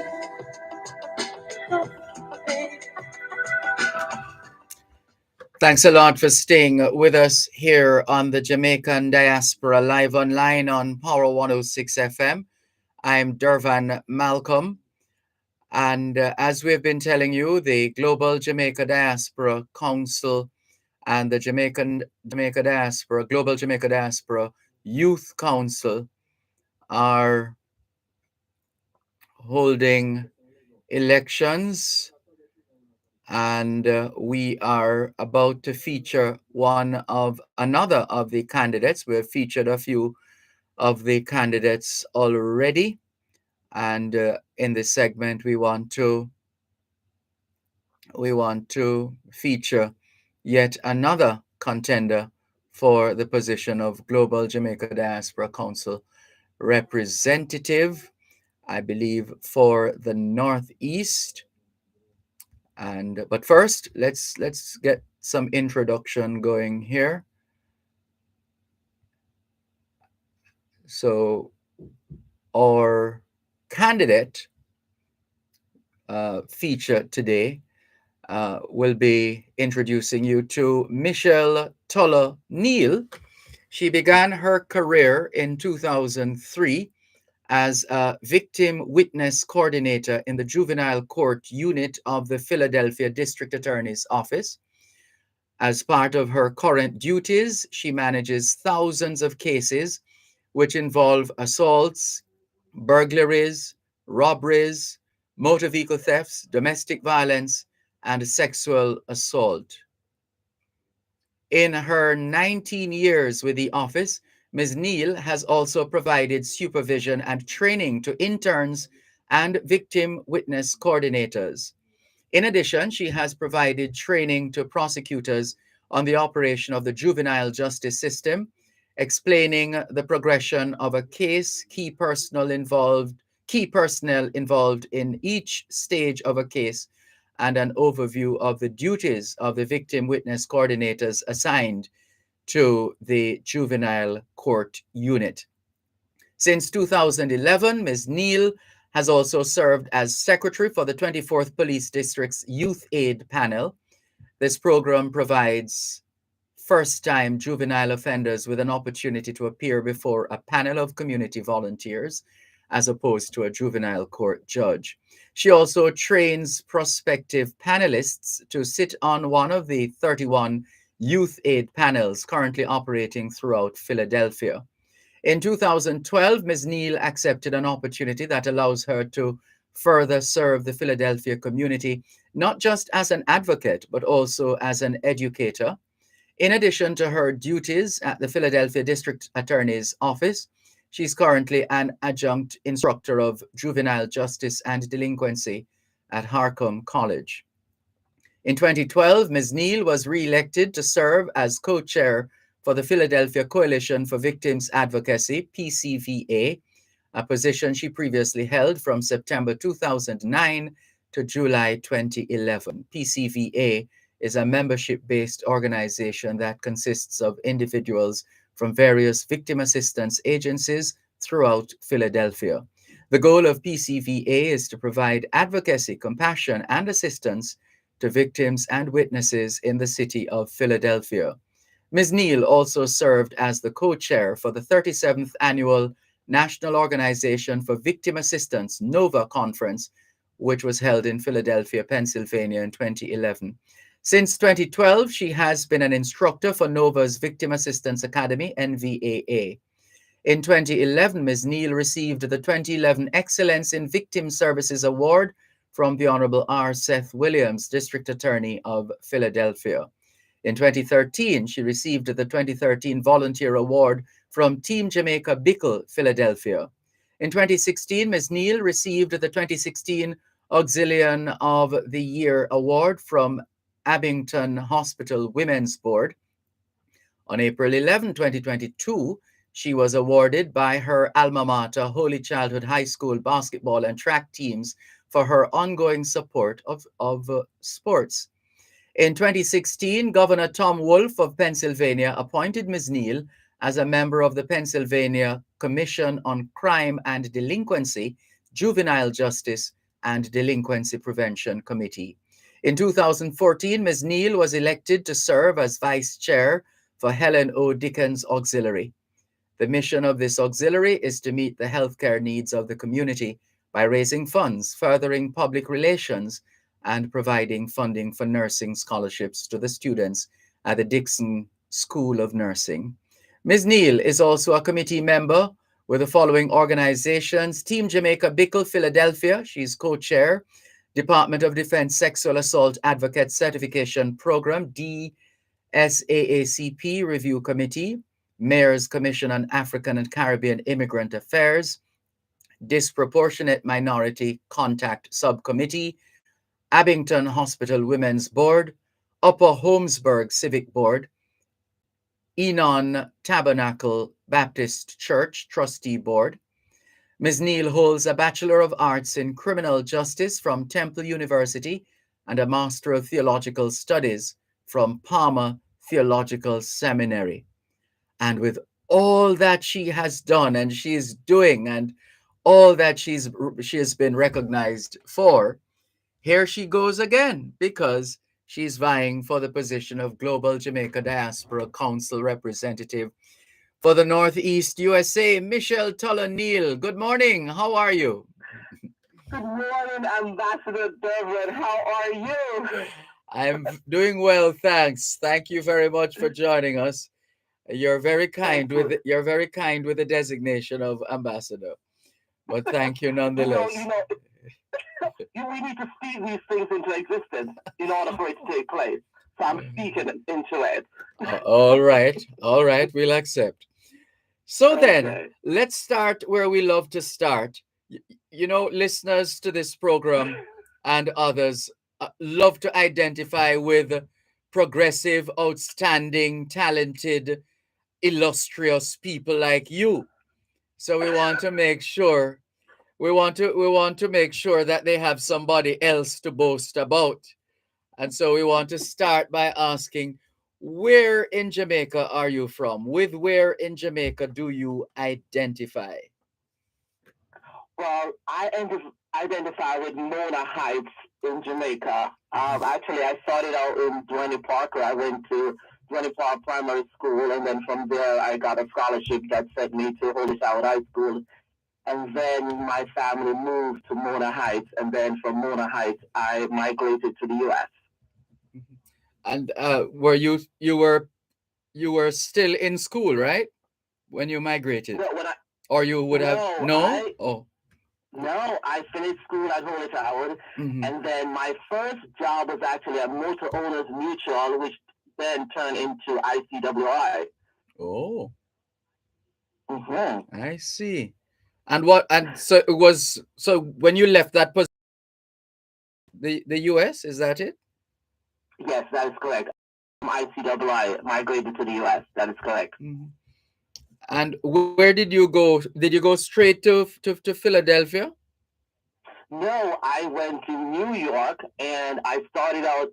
I came specifically to the US to go to college. Mhm. And so I went to the Brooklyn first, stayed there for a while, and then I went to, I think, Queens next and Long Island. I started there at John Jay College of Criminal Justice, and then I went to, and I might, then I moved to Philadelphia, where I went to Temple University. And how was it in the early days when you left ICWI for the United States, more specifically for New York? How was it settling in? I would say the hardest part for me, it's funny, I've always been asked this question, but I remember the first day that I went to college, and, Jamaica is known for its discipline. And I remember kids just, as teachers speaking, and kids would get up and walk out of the classroom, or they would eat in the classroom. And I was thinking, in Jamaica, that would never happen. What's going on here? So that is what actually one of the first things comes to mind with how structured we are in Jamaica. But when I came here, family was here, so it was easy for me to settle. And I have friends from Holy Child that was here and that I stayed with who helped me along the process. So I fit in a lot easier, I think, than most people would because of the support system that I had. And which of the educators at Dervan Park Primary had the most impact on your life and also Holy Childhood? Who comes to mind? Who comes from Mrs. Barton? She actually was instrumental when I needed to take my examination. What was it called? To go to high school. Oh, So that she would was drill that was at Dervan Park common Primary. common entrance exam. Yes, common entrance, right.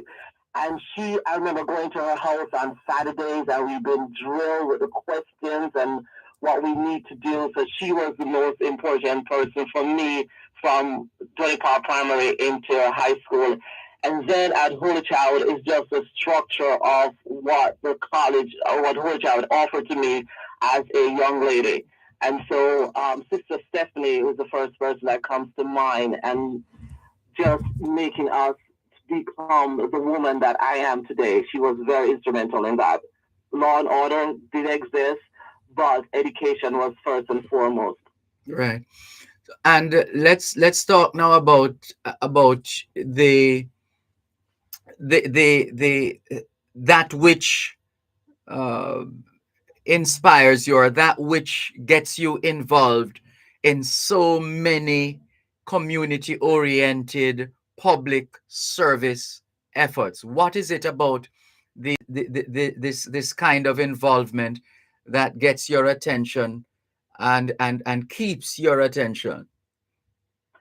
It's I would give praise to my mother.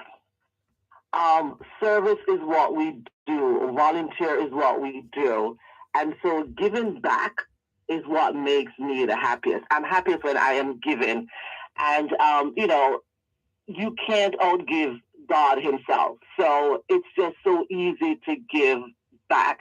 It's so easy to share what I have been blessed with others. I take, for example, this Thanksgiving, because of my alumni association with Temple University, I am afforded the opportunity for international students to come to my house for Thanksgiving. And what I will have is a food selection of not only American food, but Jamaican spread as well. And this year I had the opportunity of hosting students from Pakistan, Taiwan, and Japan. Wow, hold it right there. One moment, don't move. Let's hear some more after the break. You're listening to Power 106 FM. The time is now 15 minutes to 8 o'clock in the morning here at Broadcast House 32 Lyndhurst Road, Kingston 5, St. Andrew, Jamaica, which means it's 3:45 p.m. in Addis Ababa, Ethiopia. Me count, you count, census say all of me count, you count, me count, census say all of me count, information needed to develop the community, them, scouts them out and I get the reports from top of the eye when they see them, Census 2022! The Jamaican census was conducted between September and December 2022. You count, me count. There's a retirement crisis in Jamaica, with only approximately 10% of the working population saving towards retirement. Many people do not participate in a formal pension plan, such as contract workers and the self-employed, and some are not eligible for a government pension. Every member of the workforce has the opportunity to participate in a pension plan and secure a monthly income for their retirement. Join Real Business every Monday at 9:30 a.m. for an informative discussion with Peter Rose Hall, Managing Director of BPM Financial, discussing the importance of retirement planning and the solutions to move Jamaica out of this crisis. Retirement Wealth Creation is brought to you by BPM Financial Limited, taking you higher. The RJR Gleaner Communications Group, in association with Multilink, celebrates their 5th annual Black Friday Frenzy Weekend from November 24 to 27. An all-island sale this weekend, up to 70% off at selected locations. Join Power 106 FM this Saturday, November 26th, as we come to you live from Harpetry and surrounding areas. We'll speak to some of our partners as part of the Black Friday Frenzy Weekend 2022.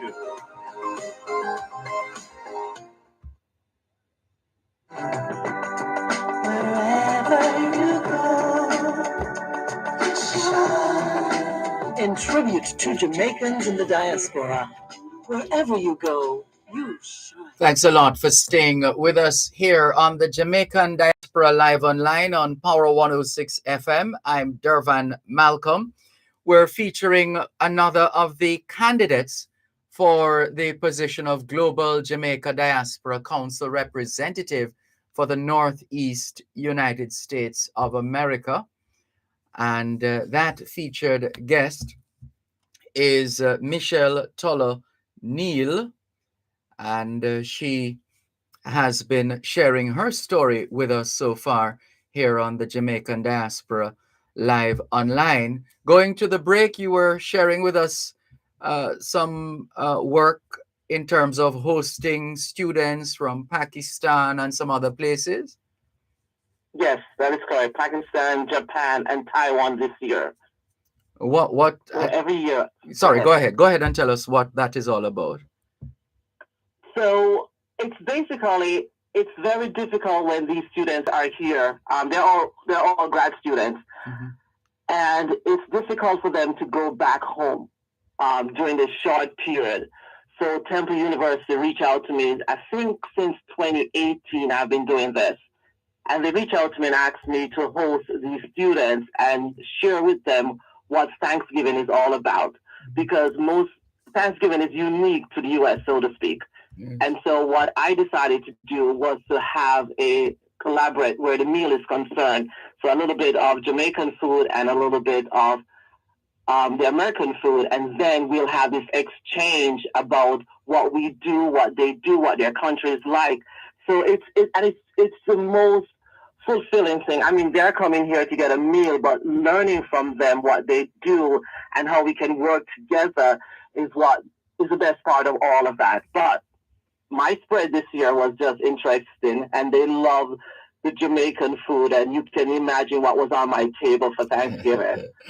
Yes, indeed. I'll leave all of that to my imagination. I can just imagine. Yes. All right. So, why on earth are you taking on more work, uh, uh, Michelle, Neil? Why are you taking on more work with all that you have already doing based on the your CV that we shared with our listeners earlier on? Why? Because giving back is what I do, and I want to continue to be that voice for and in my community, to continue to give of my time, my talent, and my treasure is just who I am. So I have been, so this for me would be a continuation of what I've always done. The difference now is that I can connect with individuals in Maine, or you're talking about Massachusetts or Connecticut. So I will be able to,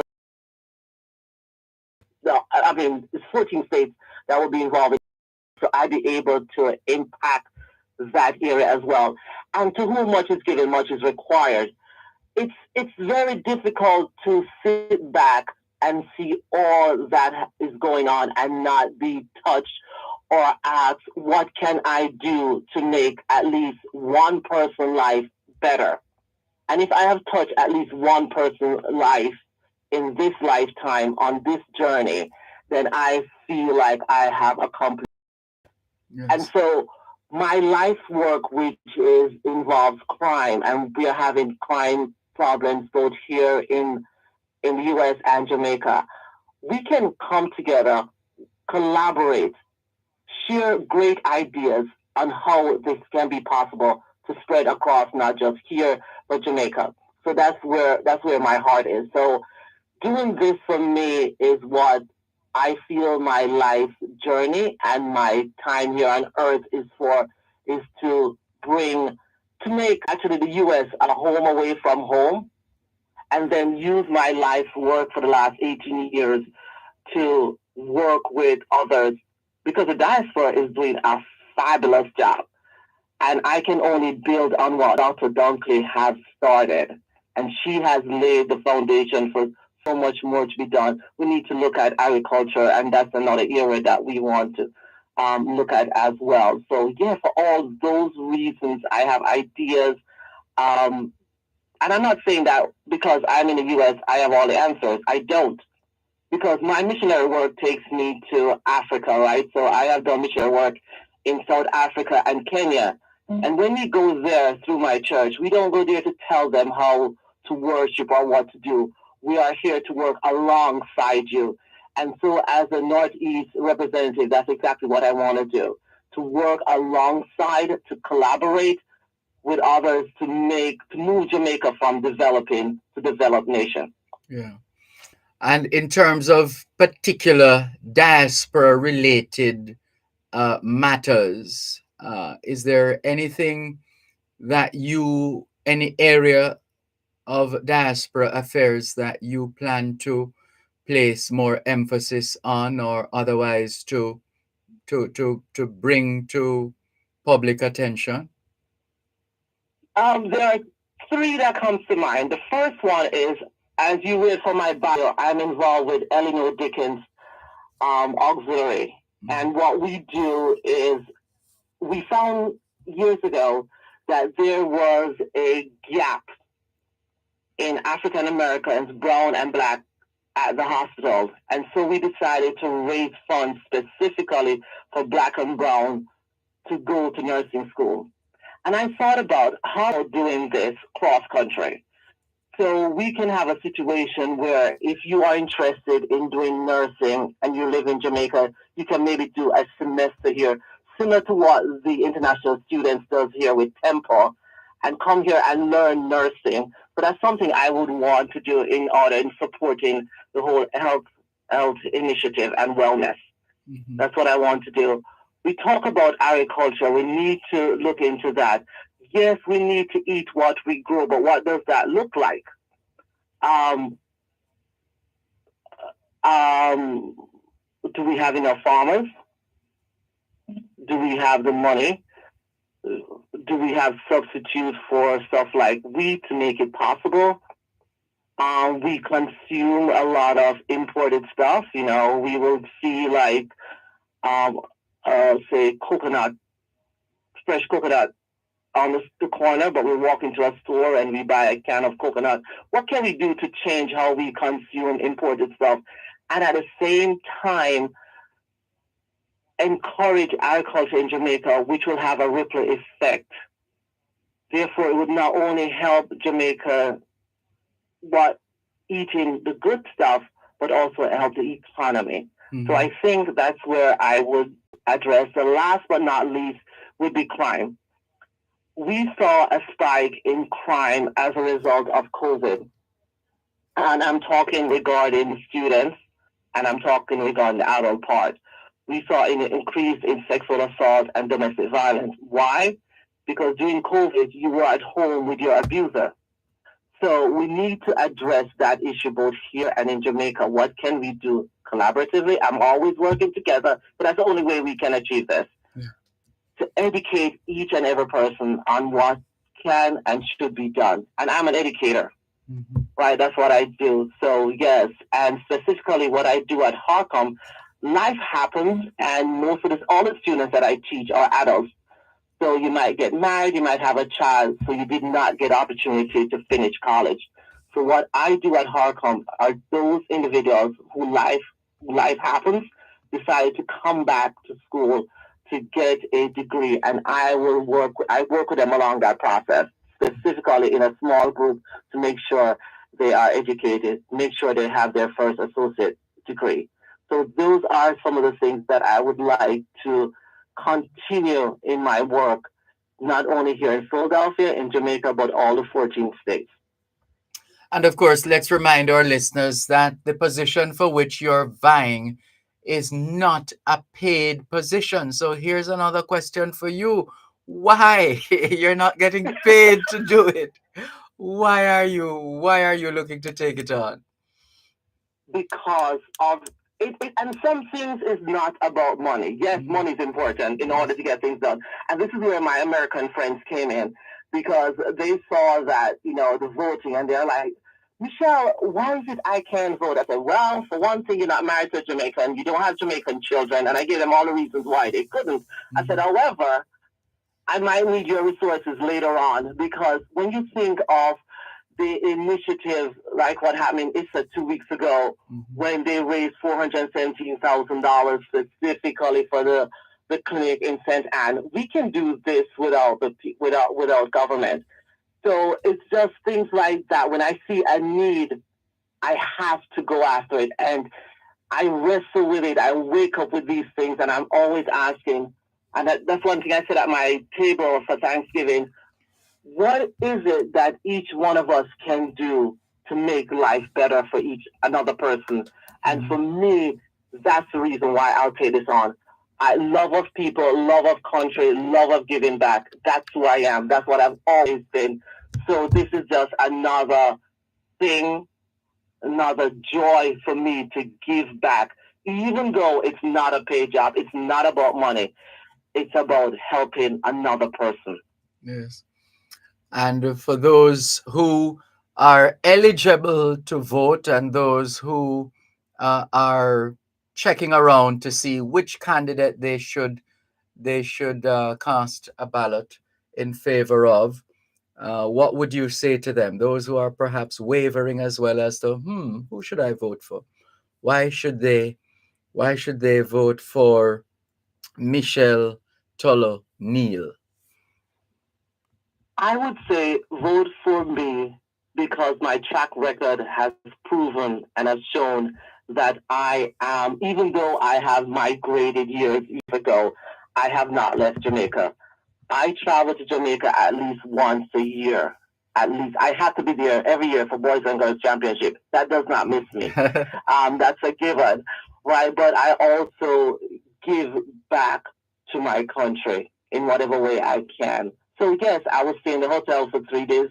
But then when I decided to purchase my gifts, I will ask my brother who lives in Jamaica to take me to an area where the locals are, so I can buy, so I can support. So yes, my work will tell you that Michelle has been doing this, and that's one of the reasons why you can count on me to be in your community, to be listening to you. What are your needs here? What initiatives do you have that we can work on to move Jamaica from developing to a developed nation? So for me, that is what would resonate why I would vote for you. I will be that person in your community. I will be listening to you. And I have the heart and love for my people. Hold it right there. After the break, we'll ask you to just remind our listeners in the diaspora who are eligible, what they need to do at this stage in terms of the process. You're listening to Power 106 FM. The time is now 8 o'clock in the morning here at Broadcast House, 32 Lyndhurst Road, Kingston 5, St. Andrew, Jamaica, which means it's 6 o'clock in the evening in Aktau, Kazakhstan.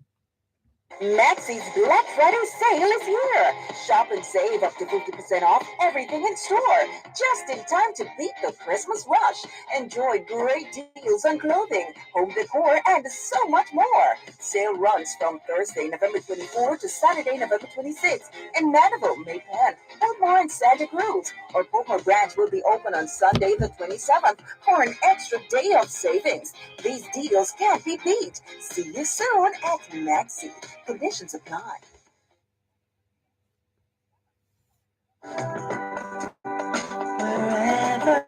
Thanks a lot for staying with us here on the Jamaican Diaspora and on Power 106 FM. I'm Dervan Malcolm, and we are speaking with, just about wrapping up our conversation with Michelle Tulloh Neal. She is vying for the position of Global Jamaica Diaspora Representative for the Northeast USA. And it's been quite a story so far in terms of her achievements and her competence and her interest in serving people and serving her community. So for those who are eligible to vote, Michelle, what do they need to know at this stage? What can you tell them at this stage with respect to the process? All right, so the first thing you must do, you must register to vote. If you do not register to vote, you won't have a chance to vote. So that is the first and foremost. So you would go to www.glowjamaicacouncil, that's GLOJAMTOUNCILS.com. And once you click on that page, you just scroll down a little bit and it just says register to vote. And you just answer the questions, 15 questions to be exact, that you'll have to answer. This ends this upcoming Wednesday, November 30th. So you don't have much time. You have to do it today. Then there is a break for a day, which will be December 1st, but the voting starts on December 2nd. That's next Friday. And that extends through December 19th. So you will have 17 days in order to cast your vote. But the most important thing, in order to be eligible to vote, you have to register to vote by this upcoming Wednesday. All right, that is quite clear. And for those who'd like to follow you online, whether on social media or otherwise, what do you suggest? They can follow me on Facebook. Okay. Just type in Michelle Tulloh Neal and my page will come up and you'll be able to follow me. Sounds good. Well, we'll be following you on the campaign trail and keeping abreast of this race for the position of Global Jamaica Diaspora Council Representative for the Northeast USA. Thank you so much, Michelle Tulloh Neal, for spending some time with us on today's edition of the Jamaican Diaspora live online. We wish you well as in your pursuits. Thank you very much. Well, thank you, Dervan, for giving me this opportunity to speak to others that wouldn't have otherwise met me, and just be reminded that this is a movement. If it requires you, if you can't walk, then run. If you can run, then crawl. But it is a movement. We need to continue this. We hear you loud and clear. Thanks a lot. Welcome. Bye-bye. Bye-bye. Take care. That, listeners, was Michelle Tolo Neal. She is one of the candidates vying for the position of Global Jamaica Diaspora Council representative. Of course, there's also the position of Global Jamaica Diaspora Youth Council representative. And Michelle Neal, is very well connected in Philadelphia and elsewhere in the Northeast. And she has been accorded quite a number of accolades, as we shared earlier on. She holds a Bachelor of Arts in Criminal Justice from Temple University and a Master of Theological Studies from Palmer Theological Seminary. We wish her well, and we wish the other candidates well. Speaking of the other candidates, we note that Dr. Rosemary Adamson Lewis is online greeting us as well. She's vying for the position of Global Jamaica Diaspora Council representative for the Southern United States. So she's greeting all of us. She says, for those of us living in the United States, I hope that your Thanksgiving was great. I'm encouraging diasporans living in the 13 Southern United States to register through their respective entities by the 30th of November so that they will be able to start voting on the 2nd of December. One love, says Dr. Rosemary Adamson Lewis. Maxine Osborne Foster, Dr. Maxine Osborne Foster, Reverend Dr. Maxine Osborne Foster. Good morning to you too. How are things in Atlanta, Georgia? Good to see you online. And we wish you all the best. Thank you very much for tuning in. Let's go now. All right. Let's make another connection in just a moment here on the Jamaican Diaspora Live online on Power 106 FM. Still streaming live on the Gleaners website, go-jamaica.com, live on your smart devices all over the world.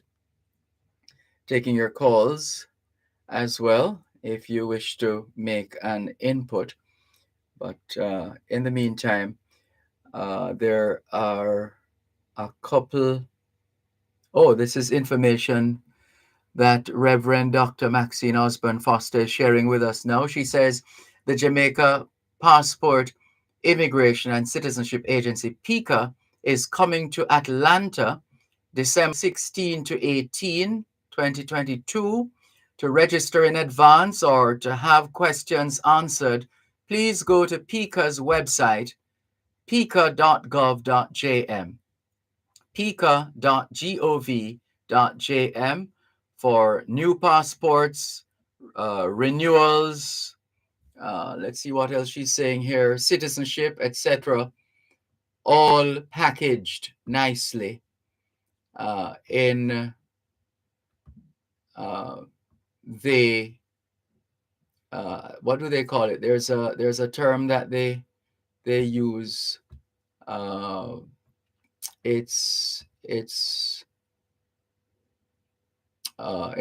term escapes me at the moment, but we'll come back to that. Joan Edgehill says, good Saturday morning to you and all your listeners, Dervan. Blessings from Joan of JAAOCF in Central Florida. Well, we were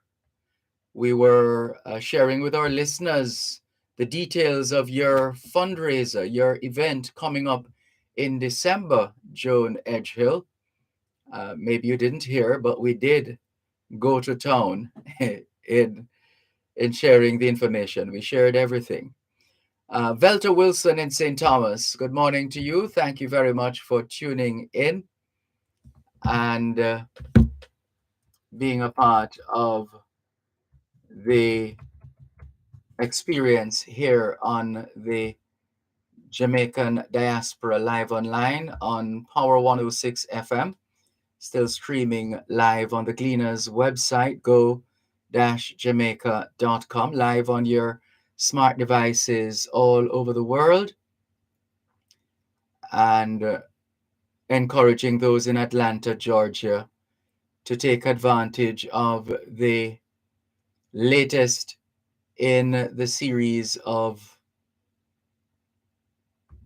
PICA outreach.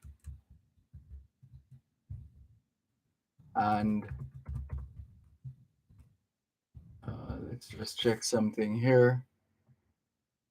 So it's the Passport, Immigration, and Citizenship Agency hosting another of their sessions, this time in Atlanta, Georgia. In fact, it's a 2-day event.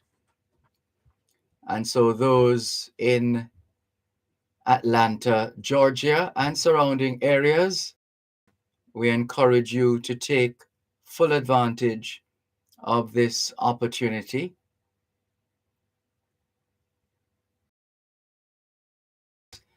Community outreach. For sharing that information with us, Maxine Osborne Foster, Reverend Dr. Maxine Osborne. Thank you.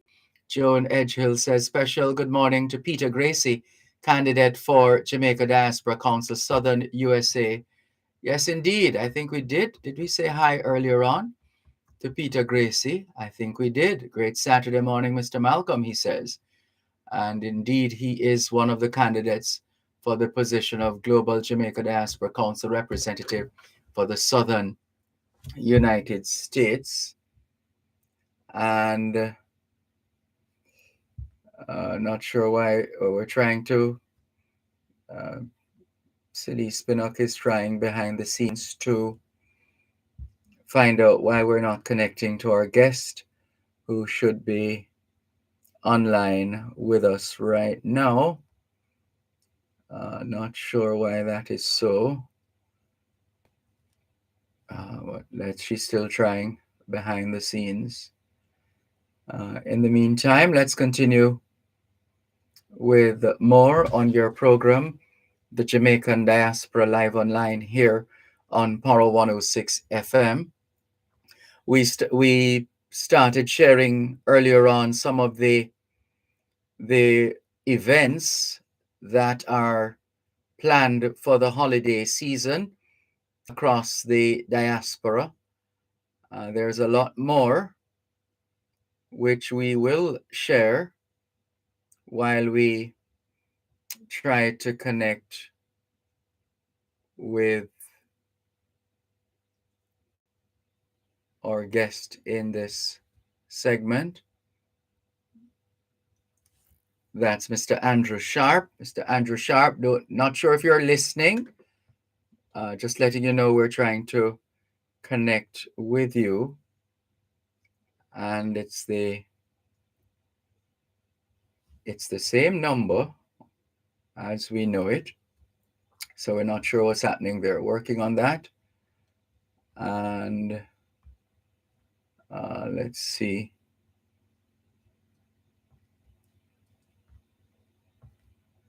Let's see. All right, we're gonna continue working on that.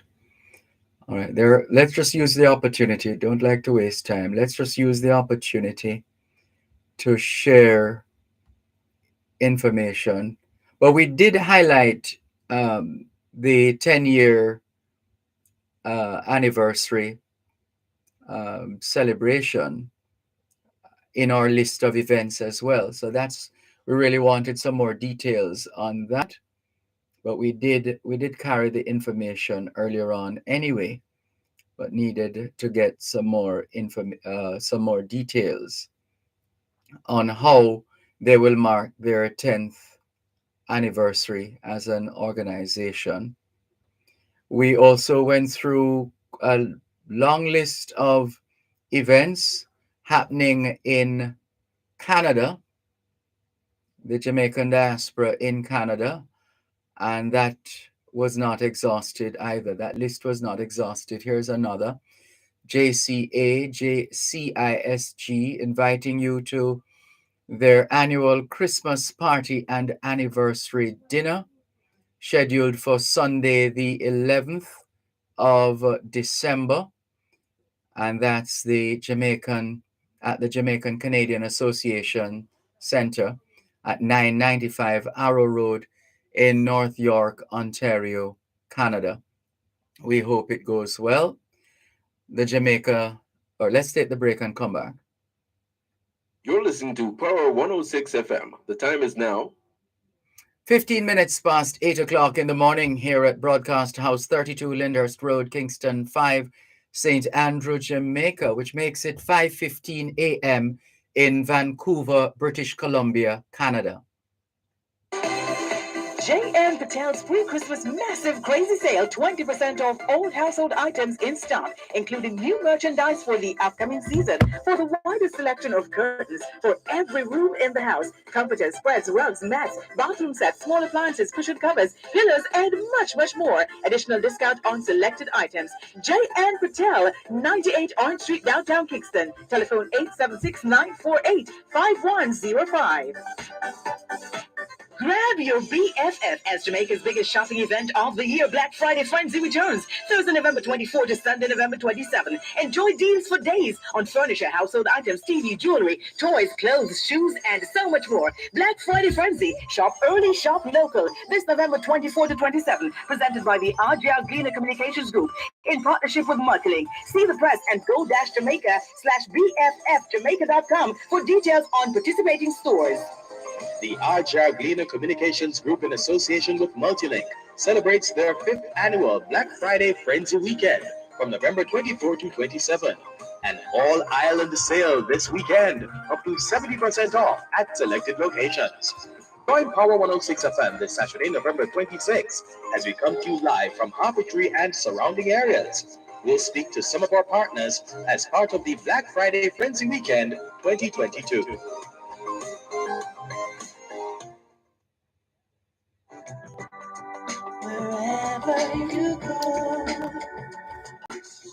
Hello to Anne Thornley Brown. We see you. Thank you very much for joining us here on the Jamaican Diaspora Live Online. She says, I haven't visited you for a while, but I got up early today, tuning in from Stouffville, Ontario. Stouffville, Stouffville, Stouffville,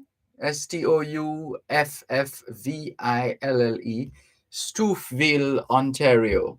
Welcome. She says, Medea, good to have you on board. And Reverend Dr. Maxine Osborne Foster says, Pika will be at Exchange Park Recreation Center, 2771 Columbia Drive, Decatur. That's how they say it in Atlanta. Decatur, Decatur, Decatur.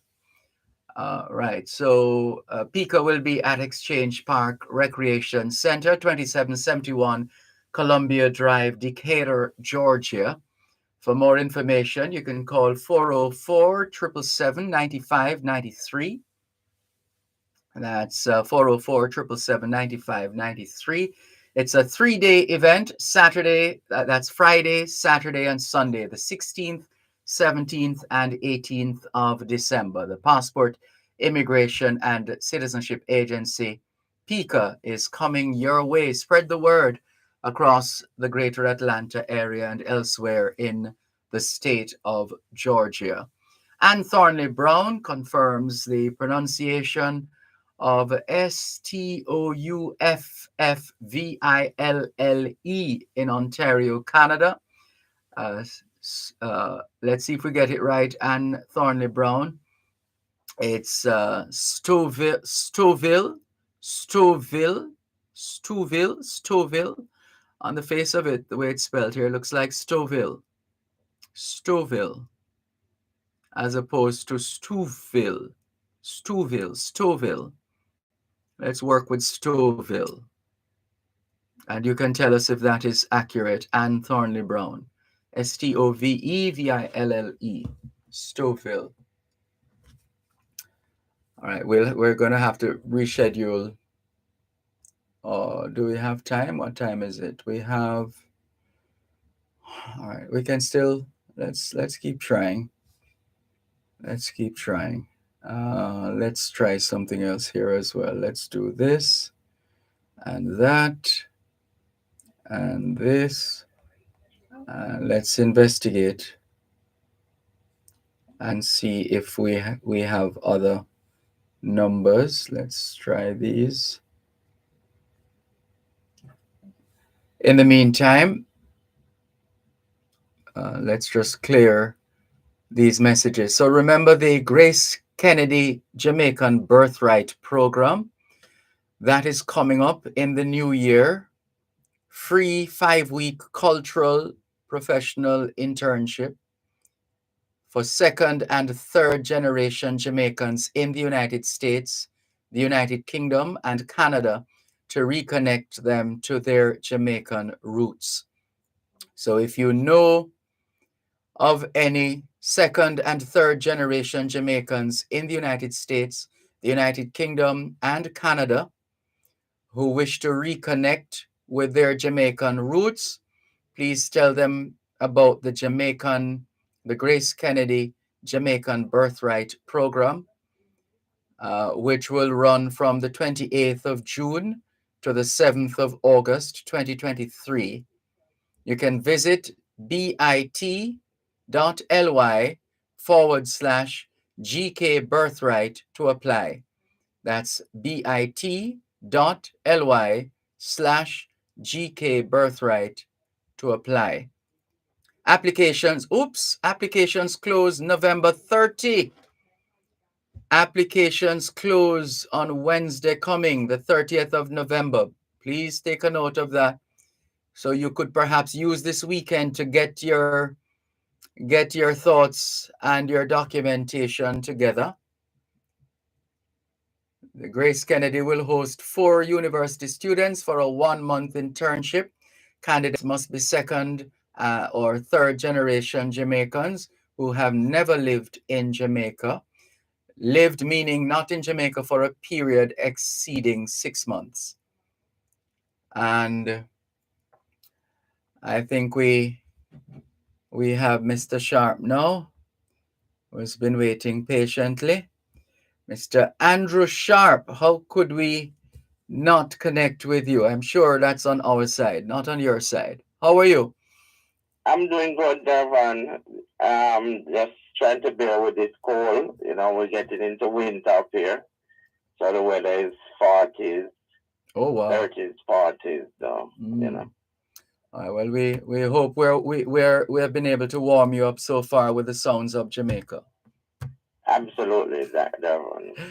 Right. So happy 10th anniversary to your organization. I had no idea that this was it. I mean that your anniversary was taking place until I saw the press release from CMM Incorporated that Authentic Caribbean Foundation, ACF, celebrates 10 years of service to the Caribbean American diaspora. Did you think 10 years ago when this started, Andrew Sharp, that 10 years later this organization would still be going?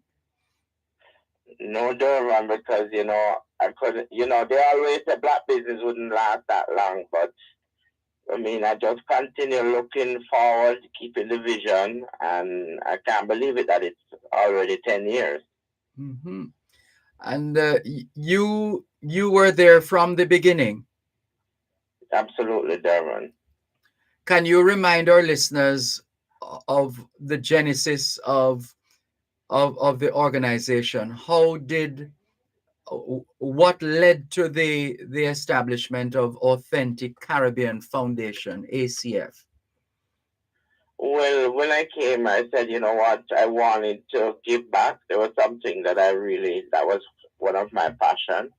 And then when I moved to Mass, I realized there was an opportunity to form a foundation, nonprofit, and I did the workshops, seminars, and stuff.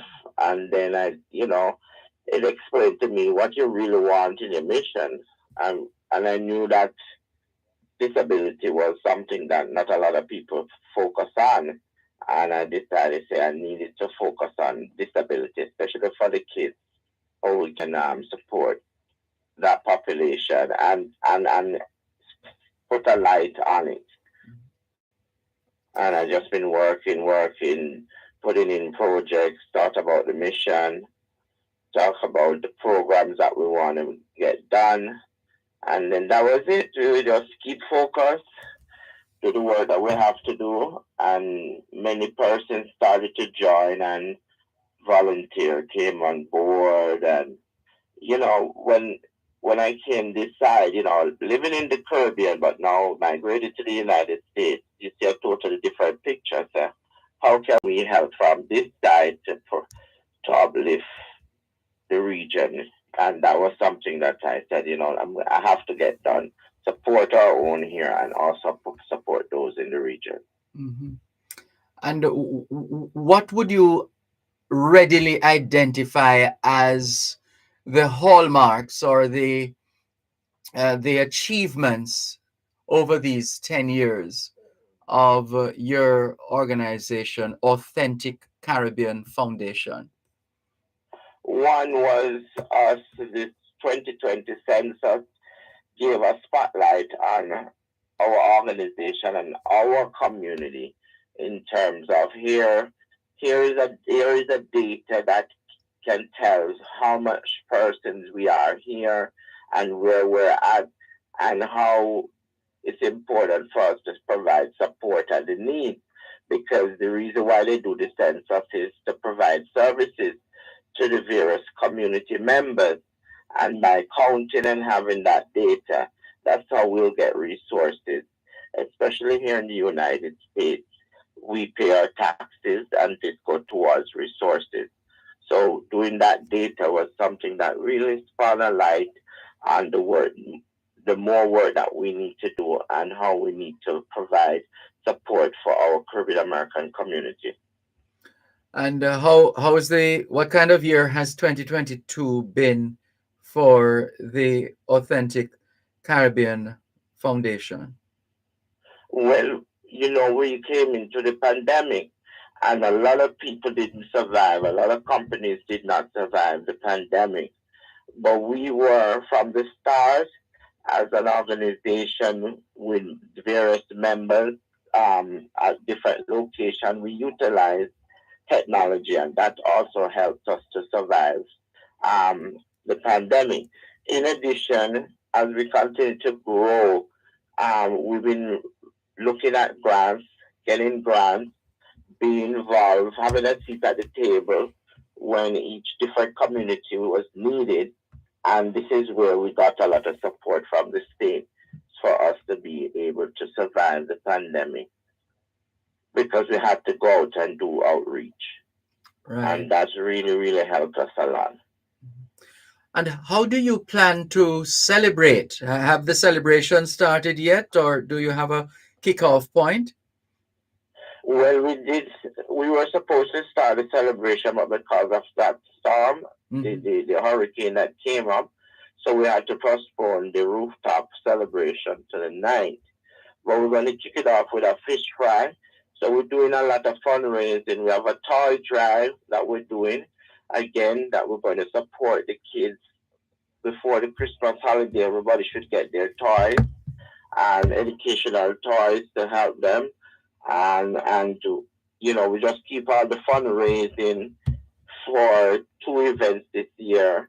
And then next year we kick off with our gala that we identified, those persons who have been outstanding in the community. We have so many people that it's not that hard to choose from the list. So we kick that off next year, honoring those Caribbean American who have done well in the community at our gala, which usually attract about 100, 200 persons. Well, we're and then sorry. we have all the different festivals and stuff. Mm-hmm. So a lot to come. Yes, and the goal to Dervan is our center. So we're in a fundraising move. We're going to establish our own community center for Caribbean folks where Authentic Office will be at, and we'll be able to serve them. One of the big things that we're doing for Caribbean American folks next year is to provide services. So I was able to talk to all the ambassadors in Washington last week, and we plan to do an outreach to Caribbean American community. So if you're Jamaican and you need a passport, or you need to talk about how you can invest in the Caribbean because you have a Jamaican passport or a solution passport, we're going to be able to offer that service. We're bringing up the... Excellent. Don't move. One moment, please. One moment, please. Protecting Jamaica's borders from illicit imports and exports is a key priority for the Jamaica Customs Agency. The JCA will remain vigilant and resolute in effectively fulfilling this mandate. The time by the Jamaica Customs Agency is 8:30 in the morning here at Broadcast House 32 Lyndhurst Road, Kingston 5, St. Andrew, Jamaica, which means it's 8:30 p.m. in Bangkok, Thailand.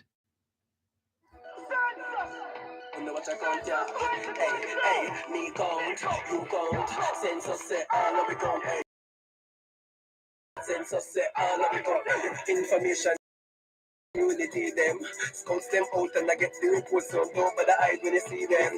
Census 2022. The Jamaican census will be conducted between September and December 2022.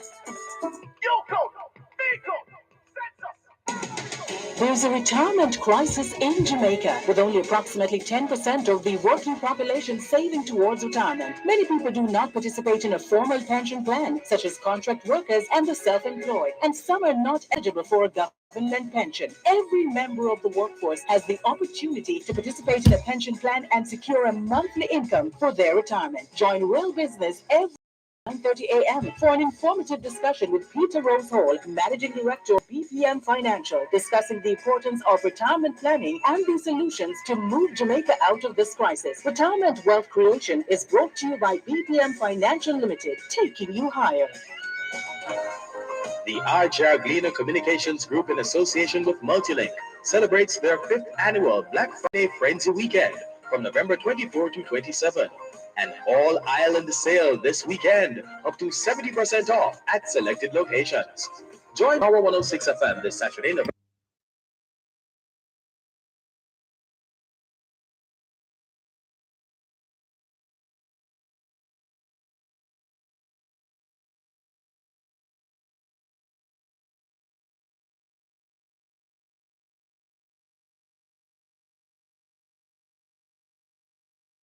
In tribute to Jamaicans in the diaspora, wherever you go, you shine. Thanks a lot for staying with us here on the Jamaican Diaspora live online on Power 106 FM.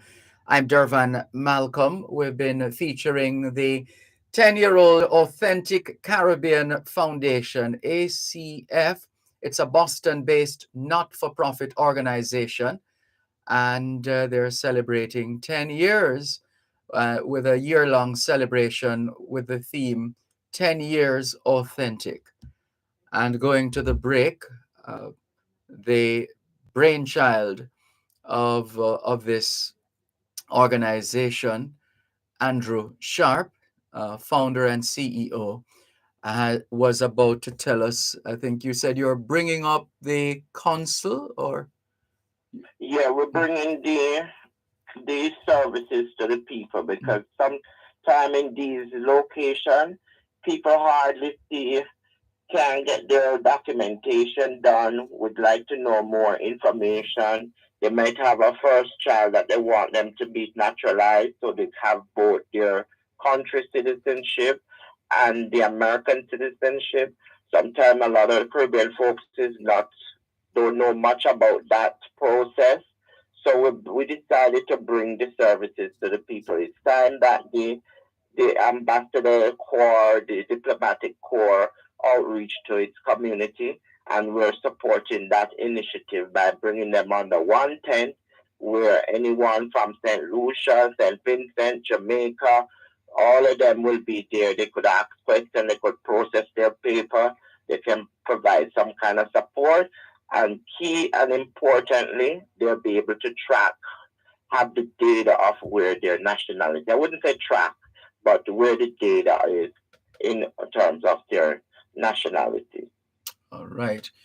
Well, we are looking forward to all the highlights of your 10th anniversary celebrations. Please keep us in the loop, and we'll be happy to continue providing a platform to highlight and create a greater level of awareness for the work of Authentic Caribbean Foundation, ACF. Remind us, as usual, how we can follow the work of ACF. Well, definitely on our website, www.authenticcaribbeanfoundation.org, or Authentic Carib on the Facebook page, Instagram, and LinkedIn. All that work is being posted on the stuff that we're doing in the community. We're still encouraging persons to get vaccinated. COVID is still with us, and we just keep on supporting the community. A lot of refugee, undocumented persons, we provide those kind of support, and definitely training and education is key. That we'll continue to provide more training in disability for the special needs teachers, and also for the caregivers need that kind of supportive services. So thank you so much, Dervan. And, I'm also looking forward to the next 10-year transitioning to another role. So, yes, in each organization, you got to look at the transition into another role where someone else can be able to hand the baton over to someone else to lead. Yes. Well, we wish you well as you continue to lead. Thank you very much, Andrew Sharp, and we'll continue to stay in touch to track the progress of the organization. Thank you, Dervan, and you have a wonderful and warm, nice weather while we up here cold. Never mind. All right, take care. I see Stafford Grant online saying, "Good morning to you, Dervan, and your staff. Mr. Sharp, well done. You're doing a wonderful job assisting the underserved within the Caribbean. Thank you for your service." Great. All right, take care. Bye-bye. Continuing with more on your program, the Jamaican Diaspora live online on 106 FM. Sheila Clark Wallace says, "Good morning, Sir Dervan. Blessings from Elmont, New York." Well, hello to those in Elmont, New York, tuned in. Thank you very much for joining us, Sheila Clark Wallace. Reverend Dr. Maxine Osborne Foster says, "The Atlanta Jamaican Association Incorporated, AJA, is inviting all of us to their annual Christmas party, Saturday, the 3rd of December, 2022, at 8010 Rockbridge Road, 8010 Rockbridge Road in Lithonia, Georgia. Music by DJ Extreme. Tickets online, $45. You can go to tickettailor.com/events/The Atlanta Jamaican Association, Inc. You can buy your tickets for the Atlanta Jamaican Association's fundraiser happening on Saturday, the 3rd of December. That's next Saturday. We hope it goes well, Reverend Dr. Foster.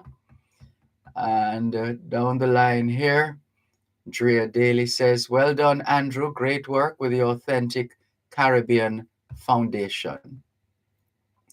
Keep those messages coming in. But right now, we're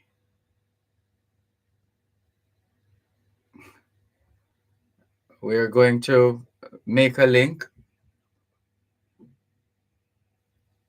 We're going to make a link. We have a scheduled. All right, so let's go first to Business Development Manager at PA Benjamin, Tony Moy Stewart. Hello, Tony Moy Stewart. How are you?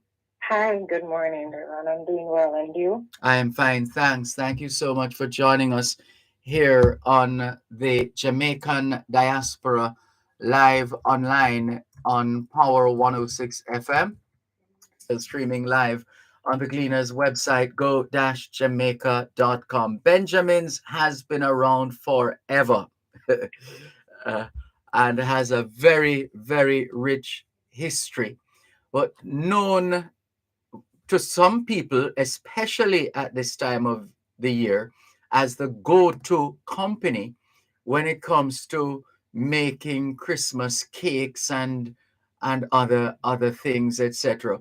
So you're known for so many things. I'm wondering, Tony Moy Stewart, how do you market a brand that already sells itself? You would have indicated that we are a brand that has been around for a long time. So we're actually 143 years of age. We want to ensure that we're always on the top of every consumer's mind. So we don't just rely on our legacy, which is tied to having quality products, but we want to ensure that any Me Too that is coming in, it's not even a choice to our consumers. And how we are able to effectively market ourselves is by going, etching in others' minds that this is a quality brand. We have been around for years. We are known to provide quality products. Our products are effective, but we get the job done. So why not choose us? So that is the ethos behind majority of our marketing thrust and push, and we now target it and segment it to the different groups. So whether it is the older generation that would have grown coming up utilizing our product, we still want to push that legacy to them. For the younger ones coming up, we want to let them know, hey, this was your grandmother's and grandfather's preferred product. So why not continue that tradition? Why would you opt for something else? We would also use extensively in our marketing push, traditional as well as non-traditional. Now social media is becoming a big thing. So we want to ensure that we're reaching everyone and our message resonates with everyone. And that now comes into the uptake for our product on the shelf and in the market. And what can you tell us with respect to the products that apparently, on the face of it, seem to do very well at this time of year? What are these products, and are they available in the diaspora? There are Jamaicans who perhaps, when they left Jamaica years ago, they left behind them this powerful brand, Benjamin's, and might very well be surprised that Benjamin's is still going if they have been out of the loop. And therefore, the question is the extent to which these, especially for this time of year, the products that are in demand this time of year, are they available? Yes, they are. To answer your question, our flavorings do exceptionally well in this period. Christmas, everybody's looking forward to their Christmas cake or some form of pastry to bring cheer. In that same vein, our biggest seller for this period of time would be our vanilla. Everyone is known or is aware of our vanilla, but maybe not a lot of persons would have known that we have extensions to our vanilla. So our vanilla should have been one of our major flagship products. We now offer it as a vanilla spice, which is a combination of vanilla mixed with nutmeg and cinnamon extract.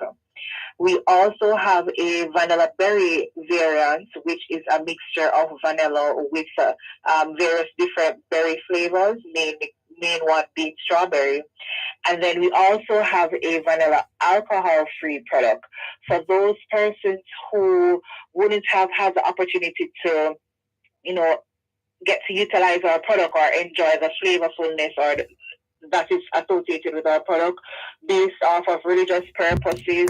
We now have a alcohol-free product that they can use and consume and still get that lovely, great flavor that we're known for.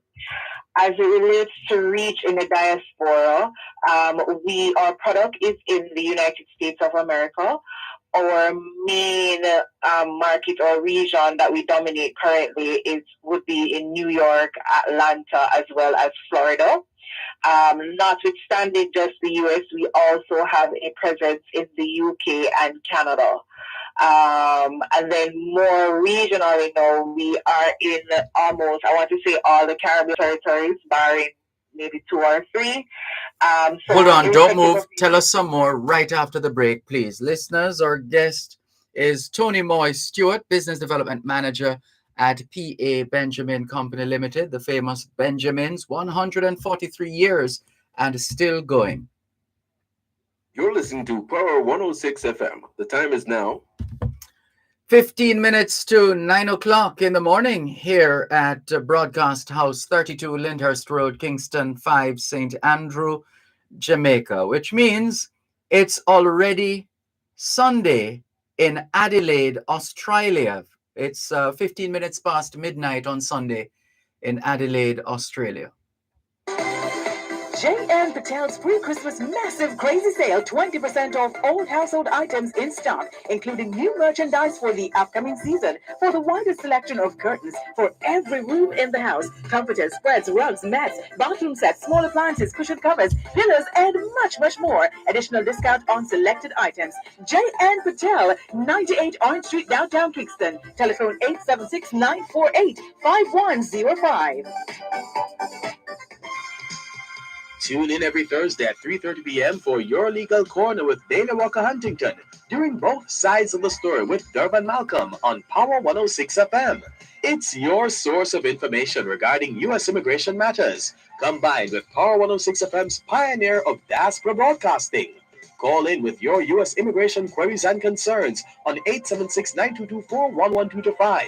Or send a text or WhatsApp message to 876-279-8598 and get the answers you need for your U.S. immigration questions. That's Your Legal Corner with Dana Walker Huntington, Thursdays at 3:30 p.m. during both sides of the story with Dervan Malcolm, only on Power 106 FM.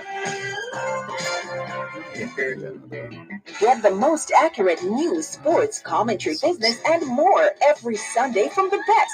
The Sunday Gleaner. Discover a new job, home, or upgrade to a new car. Get the latest in entertainment, health, finance, and so much more. Purchase your copy this Sunday. The Sunday Gleaner gives you everything you need and more. The Gleaner, where life unfolds.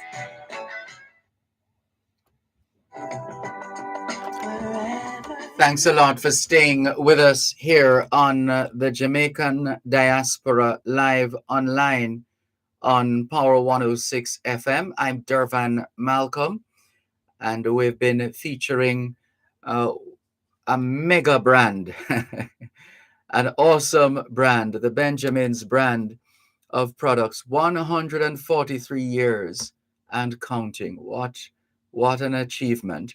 And they continue to maintain their relevance at home and abroad. Tony Moy Stewart, Business Development Manager at PA Benjamin Company Limited, has been telling us about the respective brands. And I think you were in the overseas market in terms of your comments before we took the break. You were mentioning New York.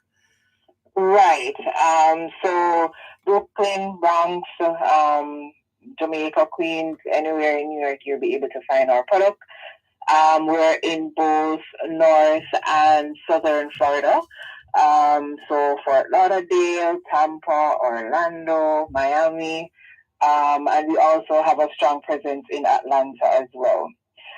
We are in other states, but not the strongest of presence. But you can also find us in like North Carolina, South Carolina, Texas. I see. And as far as the other brands are concerned, for example, the health related brands, lines of products, those obviously are still way up there in terms of demand, aren't they? They are. They are. And the reason why we're still there in terms of demand is our products are effective. So our formulations wouldn't have changed from then. They did the job then. They're still able to do the job now. We embed quality, quality control measures, quality assurance measures to ensure that we have consistency in every single batch of product that is produced. So there's not one batch that you will take from the shelf that differs from the other, so you're still getting the same level of efficacy. So home remedies that are relevant in this period of time, it's coming up to the colder weather. Yes. Persons coming down with flu, maybe a little bit of stuffiness.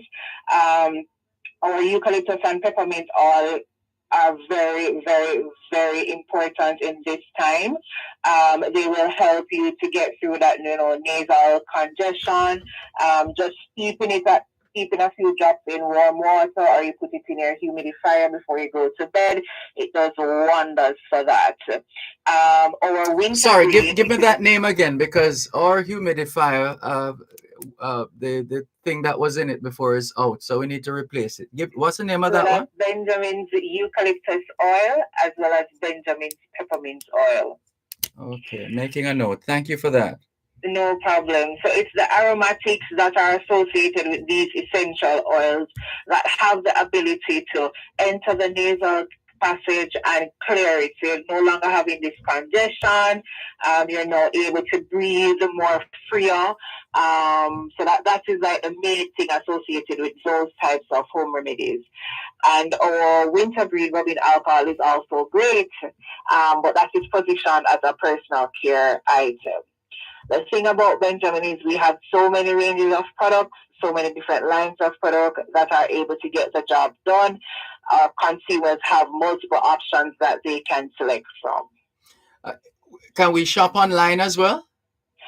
Yes.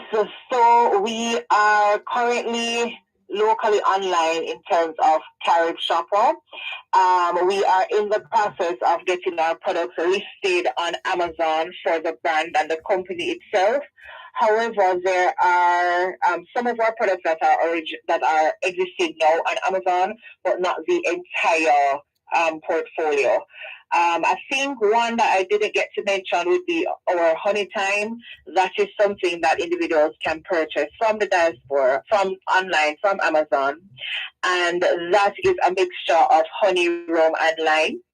So, back in the day when you had a flu and grandma just mix up some honey, rum, and lime give you, yes, without you having the ability to find the ingredients yourself, we would have brought the convenience to you by doing the mixture, packaging it for you, indicating on the packaging what the dosage amount should be, and give you the ability to still get the old-time traditional products directly at your door for your convenience.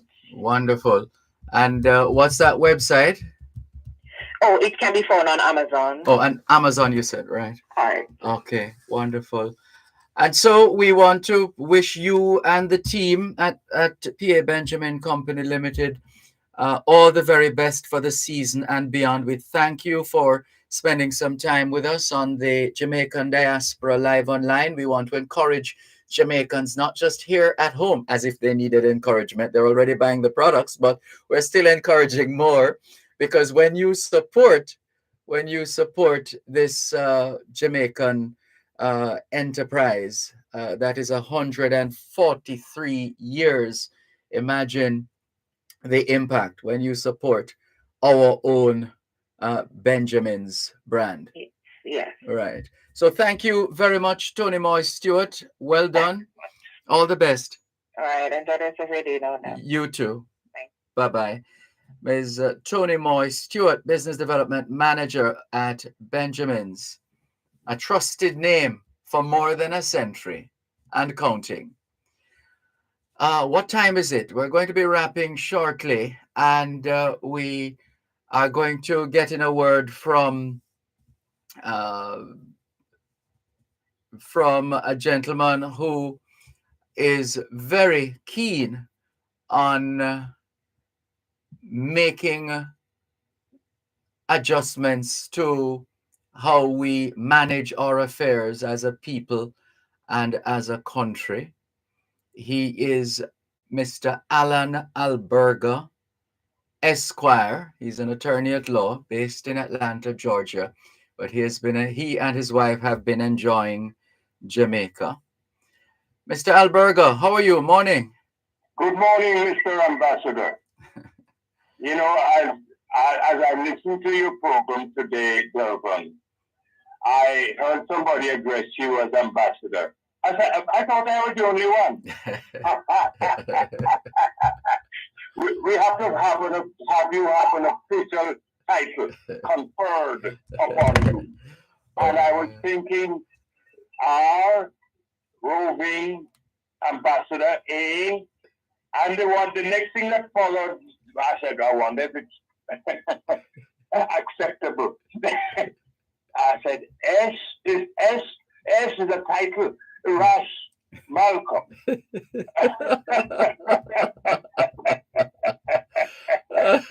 But some people might think it an insult or something. So let me be clear that I thought about it because I think it's an Ethiopian title. Yes. Yes. So I don't know if Ras Dervan or Ras Malcolm would be. Anyway, listen. Yes. I know we don't have much time. You're so much in demand. And I'm thankful for a call with a little exchange with you before I leave next week. Yes. But I am determined again to propose something like a formula for unity in the building of this nation of ours. Yeah, I think it was that liberator Simon Bolivar who is quoted as saying, do not employ the best system of government, but the one that is likely to succeed. There you go, and Mr. Bolivar wasn't wrong. As have other people discovered that when building their own nations, you have to find something that fits. And that is what I have been trying to do now for some decades, because I used to believe that the British system was the best in the world. So said Churchill. Churchill said that. And I believed it up to the 90s, 80s. You know, I believed you could have, I would have defended the system. But I can't see how it's working in our best interest here in Jamaica. And it does not mean, and I always hasten to add, that it does not mean that their system is not good for them. Yes. It's a call, I use the word appropriate. Yes. And I think what we have is not an appropriate system. I was reminded of that as I listened to the debate in the Senate this week. And I said, you just have to reverse the roles of the two parties and you realize that they're one and the same. Yeah. They just have to be in different positions when they speak. Yes. And so I appreciate that they've both contributed. I again hasten to add immensely to our development so far. But there comes a time when we have to look again at what we have. Yes, indeed. Sorry, go ahead. No, man, you can go ahead. Okay. No, and I think the time has come. It passed. Yes. We're 60 years into our own control, or what we call management of our own society. Yes. And both parties mean well, but they can't manage to. How do two people mean the same thing and by using different? Yes. You know what I'm saying? That's what I understand. Listen, we're gonna have that wrap up discussion in a few days' time. So let's keep in touch on that. And thank you very much for keeping in touch. And we look forward to, is it what, next week? No, next week I'll be out of here on Wednesday. Okay, so we have to get it done before Wednesday. No problem. What is it then? It could be Monday, it could be Tuesday, it could be Wednesday. Monday, both sides of the story. Yes. Me against myself. All right, let's work on that off air. We're out of time now. Thank you very much. All the best and regards to your wife. Okay, thank you, Dervan. Thanks again. You're welcome. Right. Thank you. Take care.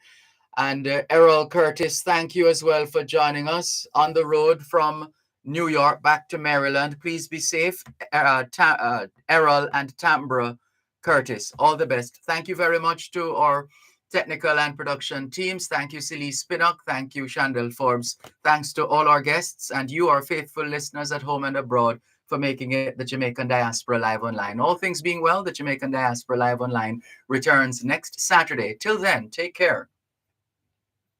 Power 106 FM just presented the Jamaican Diaspora Live Online. You're listening to Power 106 FM. The time is now 9 o'clock. If the music is great, you must be listening to Power 106.